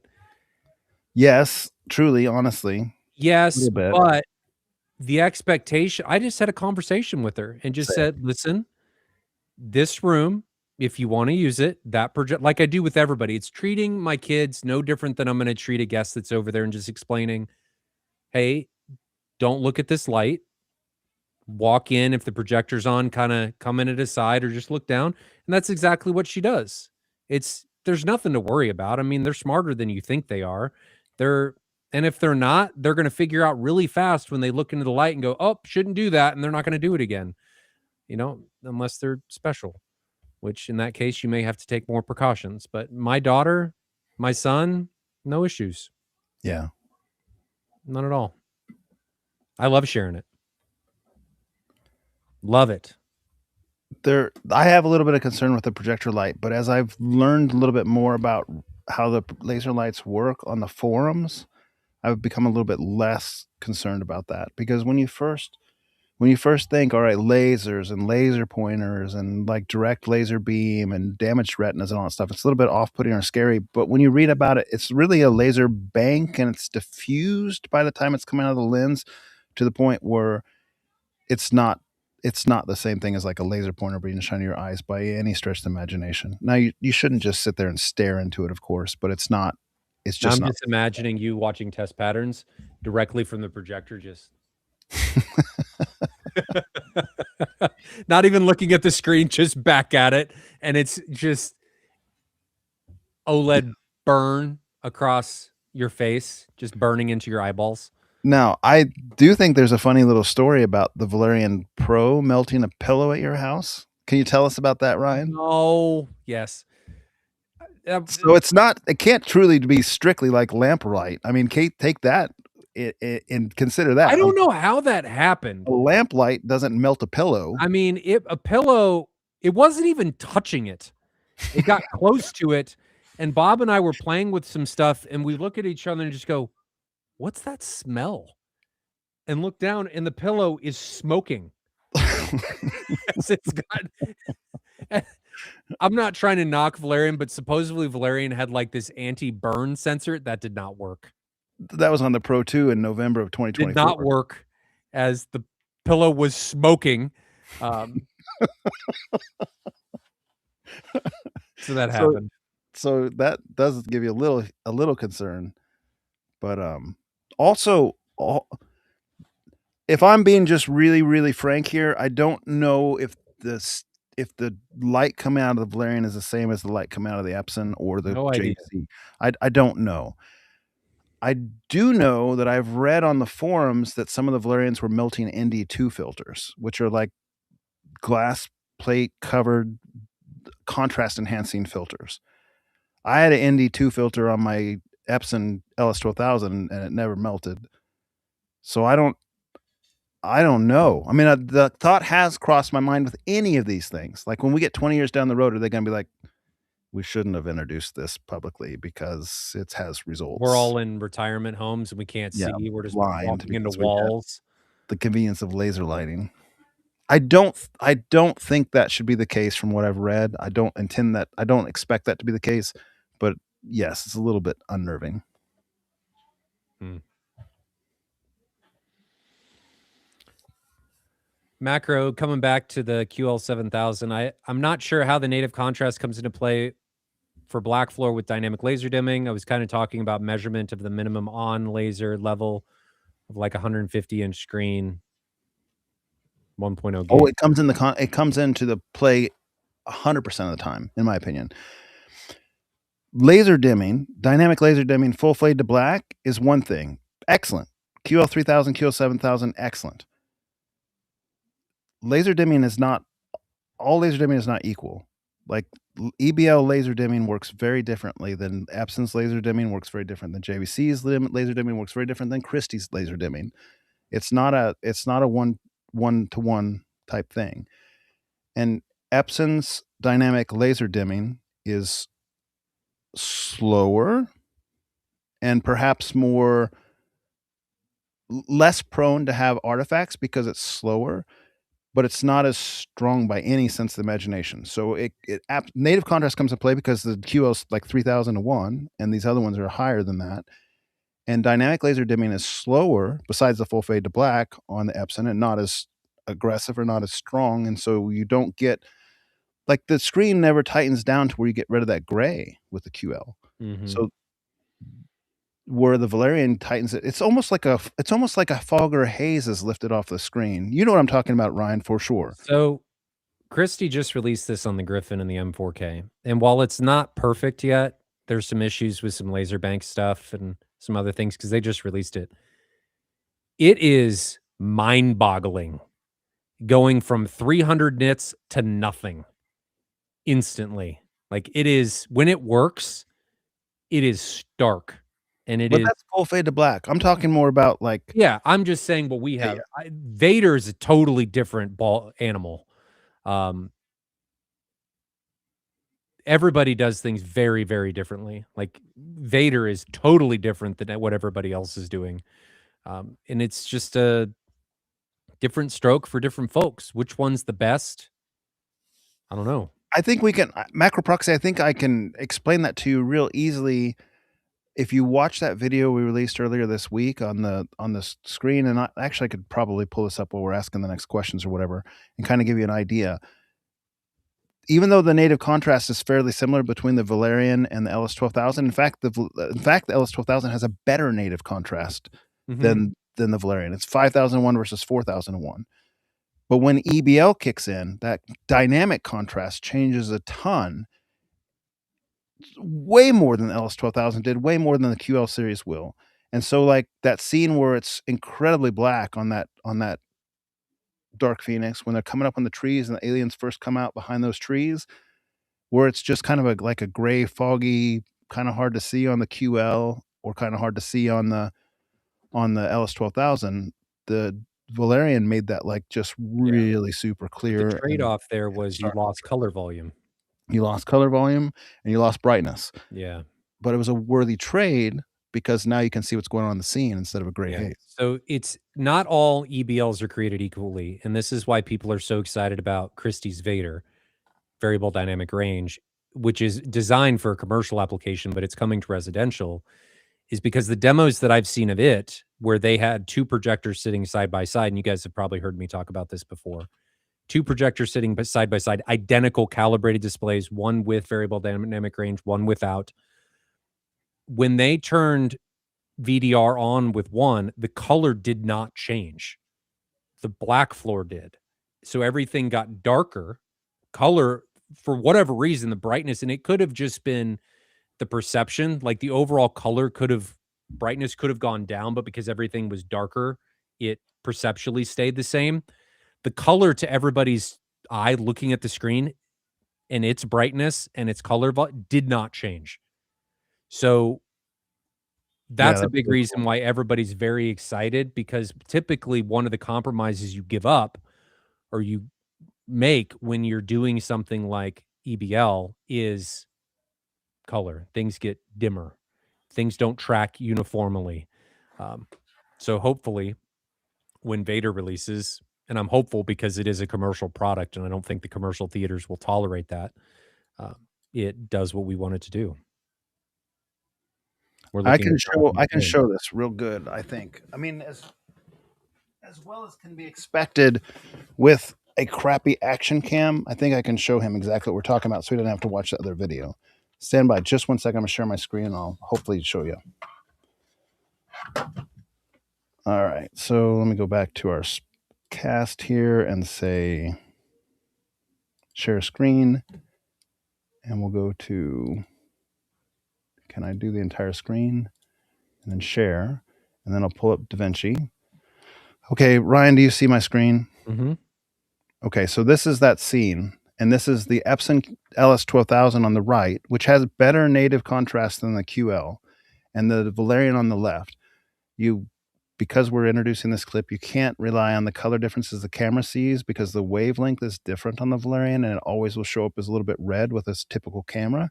So ignore that color difference. You don't see it in person, or at least most people don't. Tim did somehow, but Tim's and this is actually a a crappy robot. camera. It's a DJI Action 5. It's meant not for night testing like this. But so already, I mean, look at the difference on the right side. That's the native contrast consider is better on the LS12000 than the QL3000 and the Valerian, but EBL is doing its work because even like on the black bars on the top and bottom, they're not as gray. And then, like, I mean, look, like the Epson is just kind of like a gray fog here, and the Valerian's very clear. Again, ignoring the colors because that's not how it looked in person. And then, like, even here, like gray fog, no gray fog on the left. Gray fog even at the dinner table, not so much on the left. But when it's the most stark is when they go out in the woods here. And do you see how the Epson has got that gray fog, the LCD panels fog, and the Valerian had none of that. The Valerian was like crystal clear. The Valerian Max was crystal clear. But look, now you can also see that some of the, and the camera exaggerates things, but you can see that the LS12000 had more color in the dark shadows. So like we talked about the earlier podcast, that colors got muted on the Valerian as it went dark. But let me go a little bit further. You can still see here. I mean, look how much blacker it is on the Valerian on the left versus the Epson on the right. And then when she actually peers into the trees here, like it looked like a night scene on the left. There was not this gray overcast. And on the right, there was a gray overcast from the Epson. And so when we talked about earlier, like would things change if you had the QB1000? And I don't think they would because the black floor between the QB1000 and LS12000 is basically identical. It's a LCD limitation. That's like a technology limitation. Where on the left, that EBL made that scene so much darker. And you could see the aliens come out of the woods on the left in person, and you couldn't until they were right upon you on the Epson because the gray haze covered up some of the detail that was supposed to be in that black floor. So that's like a worst case scenario for the Epson. This scene was one of the ones that looked the worst on the Epson. We're But gonna get but it, demonetized. but it shows exactly what we're talking about here as far as you know as far as the difference there. So I'm kidding. We're not monetized at all, so it doesn't matter. okay. Jonathan takes all the money anyway. I'll super chats with you and have forever. Kidding. Absolutely. Basic Theory says, I play competitive FPS games. Just no way to do it on a projector, in my opinion. If you're doing single player games, yeah, you can probably enjoy it. I just don't enjoy gaming on a PJ for my use case. Would you agree with that as we look at your floor? Little camera decided to do its thing, huh? I'd agree. I wouldn't want to play a competitive FPS game on a huge screen. I want a smaller monitor. And a mouse. I mean, how can you? It's hard to play a mouse game with a lap, like a thing on your lap. Yes, absolutely. It took me a second to read it. Absolutely, competitive games need to be played on a desk with a mouse, in my opinion. That said, I use my projector for a lot of like party games, Killer Queen Black, or I'm just imagining you taking those competitively Halo. and just Sweating profusely when you're taking, cursing when your kids beat you. No, we have a lot of fun with those. John Durant running to about 25 hertz now after some testing. I'm thinking run everything down to 15 hertz. Thoughts? And currently 4 up, front stack 25% and 75%, and rear's about the same. What's he mean 25% and 75%? Don't know. I don't know what you mean by that. You might need to give us a little bit more information, John. As far as 25 hertz, I would have a tendency to run them a little higher than that. But Brian, you don't, do you? Your 50-inch plays. What's your frequency range? Your 50 plays? 25 to 30 hertz, somewhere in there. So you're in the same ballpark as what he's But playing. is this with the 18s and the 24s? Yes, he had all the Seton submersives, right? The difference here is that my 21s are pro, like they're not made to get super low. Mm-hmm. So those 24s are not going to struggle. You can run them a little hotter than that, and a little higher frequency. I guess it just depends on how you want to do it and what the frequency response looks like. You may run into, it's easier to deal with in sealed subs, some phase issues because those drivers are not going to have the same phase response. Mm-hmm.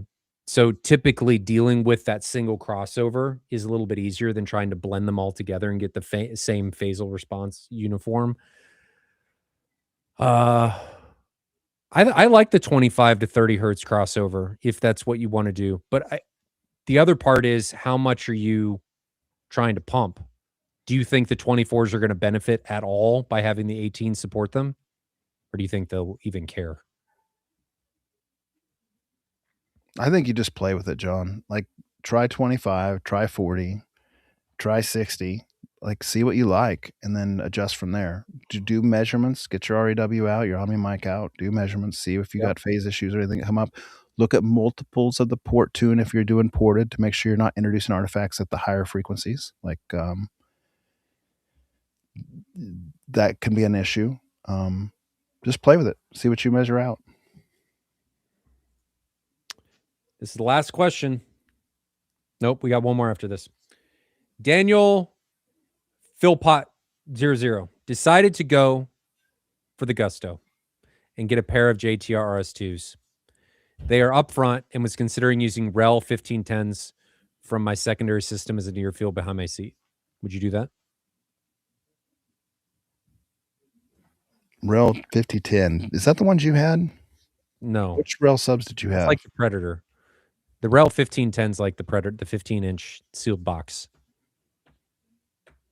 Single driver. From his secondary system? I'm not sure I understand what he's saying. He's saying he's going to move them from a secondary system to near field. Yeah. Yeah. Yeah. That'd be fun. 15s should be fine for near field. Yeah. Are those ported or sealed subs, those RELs? Yeah, that should be fine. Give it a go, man. You'll like it. I think that's the way to go. If you have the option to not EQ them behind your seat, do that. Don't EQ the RELs behind your seat. Give them full range signal. Just raw LFE signal. Let it go. Yep. You can EQ your front RS2s, but even if it doesn't look like it's great on a plot, it doesn't matter. You're looking for the feel from those REL 1510s as near field. Basic Theory 85. This is the last question, then we'll wrap it up. Remind me, for your music listening preferences, speaker over headphones? If speakers, do you enjoy music in your theaters, or do you have, or would you want a dedicated 2-channel space and system? Jonathan and I despise music in our theaters. It's never allowed in our theaters. Jonathan only does demo clips, and that is all. On my phone, in my theater room. No. Demo clips only. You take in content, movies on your phone. Your projectors are only used for demo clips. Same for your speakers. We don't even agree on this answer, Basic Theory. So you got two separate answers on this, and that's fine. Do I want a dedicated 2-channel space in my room? No. I like upmixing all 2-channel music. All 2-channel music I like upmixing. No. Would you want a dedicated 2-channel system? No, because I like upmixing 2-channel. I don't either. So, like, I thought you liked 2-channel. I do. I'm so confused. I wouldn't want a dedicated 2-channel system. I'll use my theater as a 2-channel. Your theater is... Yeah. Understood. A really good theater should be good at both. Yeah.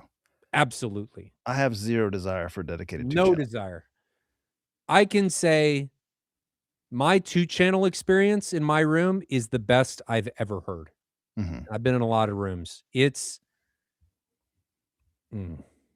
amazing. I listened to it for while I was working for a few hours today, and it just never ceases to amaze. We use our theaters probably primarily for music. Yeah. Would you agree? Yeah. Is the way. I think the more you get into it, the more it starts to shift. Look at Happy Bullet says settings screen music, like, menu screen music only for Jonathan. Just another joke. They're always teasing that all I do is watch menus. No. Yes. Yes. He puts in Blu-rays just to listen to the music at the option screens. Mm. So Macro Proxy has a couple more comments in here. All I can say, man, I here, this comment, for instance. Well, Sorry. let me get the Go ahead. first. Go ahead. There was one in here who was talking about, like, the nits being here. So my issue is if you're saying I'm at 700 nits, so 3001 means black floor is 2.3 nits. That's not the case in practice because rarely are you maxed out on laser power and then minimum. Don't think of it in that context. Just think of it in like a 3001 context versus a 40,001 JVC context, or, a dynamic on the Valerian. It just means, like, I mean, it's from that, like, video that I showed you with the Dark Phoenix clip. Like, that's the difference. The difference is there's no true black. Mm, it's a combination of things. Like I think people need to pay more attention to intrascene than they do native. I think intrascene is a much more important statistic than native. I agree, but there's a threshold there, right? Like, I felt Yeah, that way yeah. around the LS 12,000 versus the JVC RS 2100. I felt that way about that one. But Yes. when you drop to like 3001, like the QL series, I'm not so sure. I think that swings the pendulum a little bit to me. Like, you might have, like, gone one step too low for that not to be for. Oh, sure. Yeah, you will notice Yeah. depending on the content. Yeah, So, absolutely. like, Your if you black have a floor native is your contrast black floor. I guess what I'm saying to illustrate this a little more clearly, if you had a 10,001 native contrast, would intrascene be more important? Yes, absolutely, because 10,000 is good enough.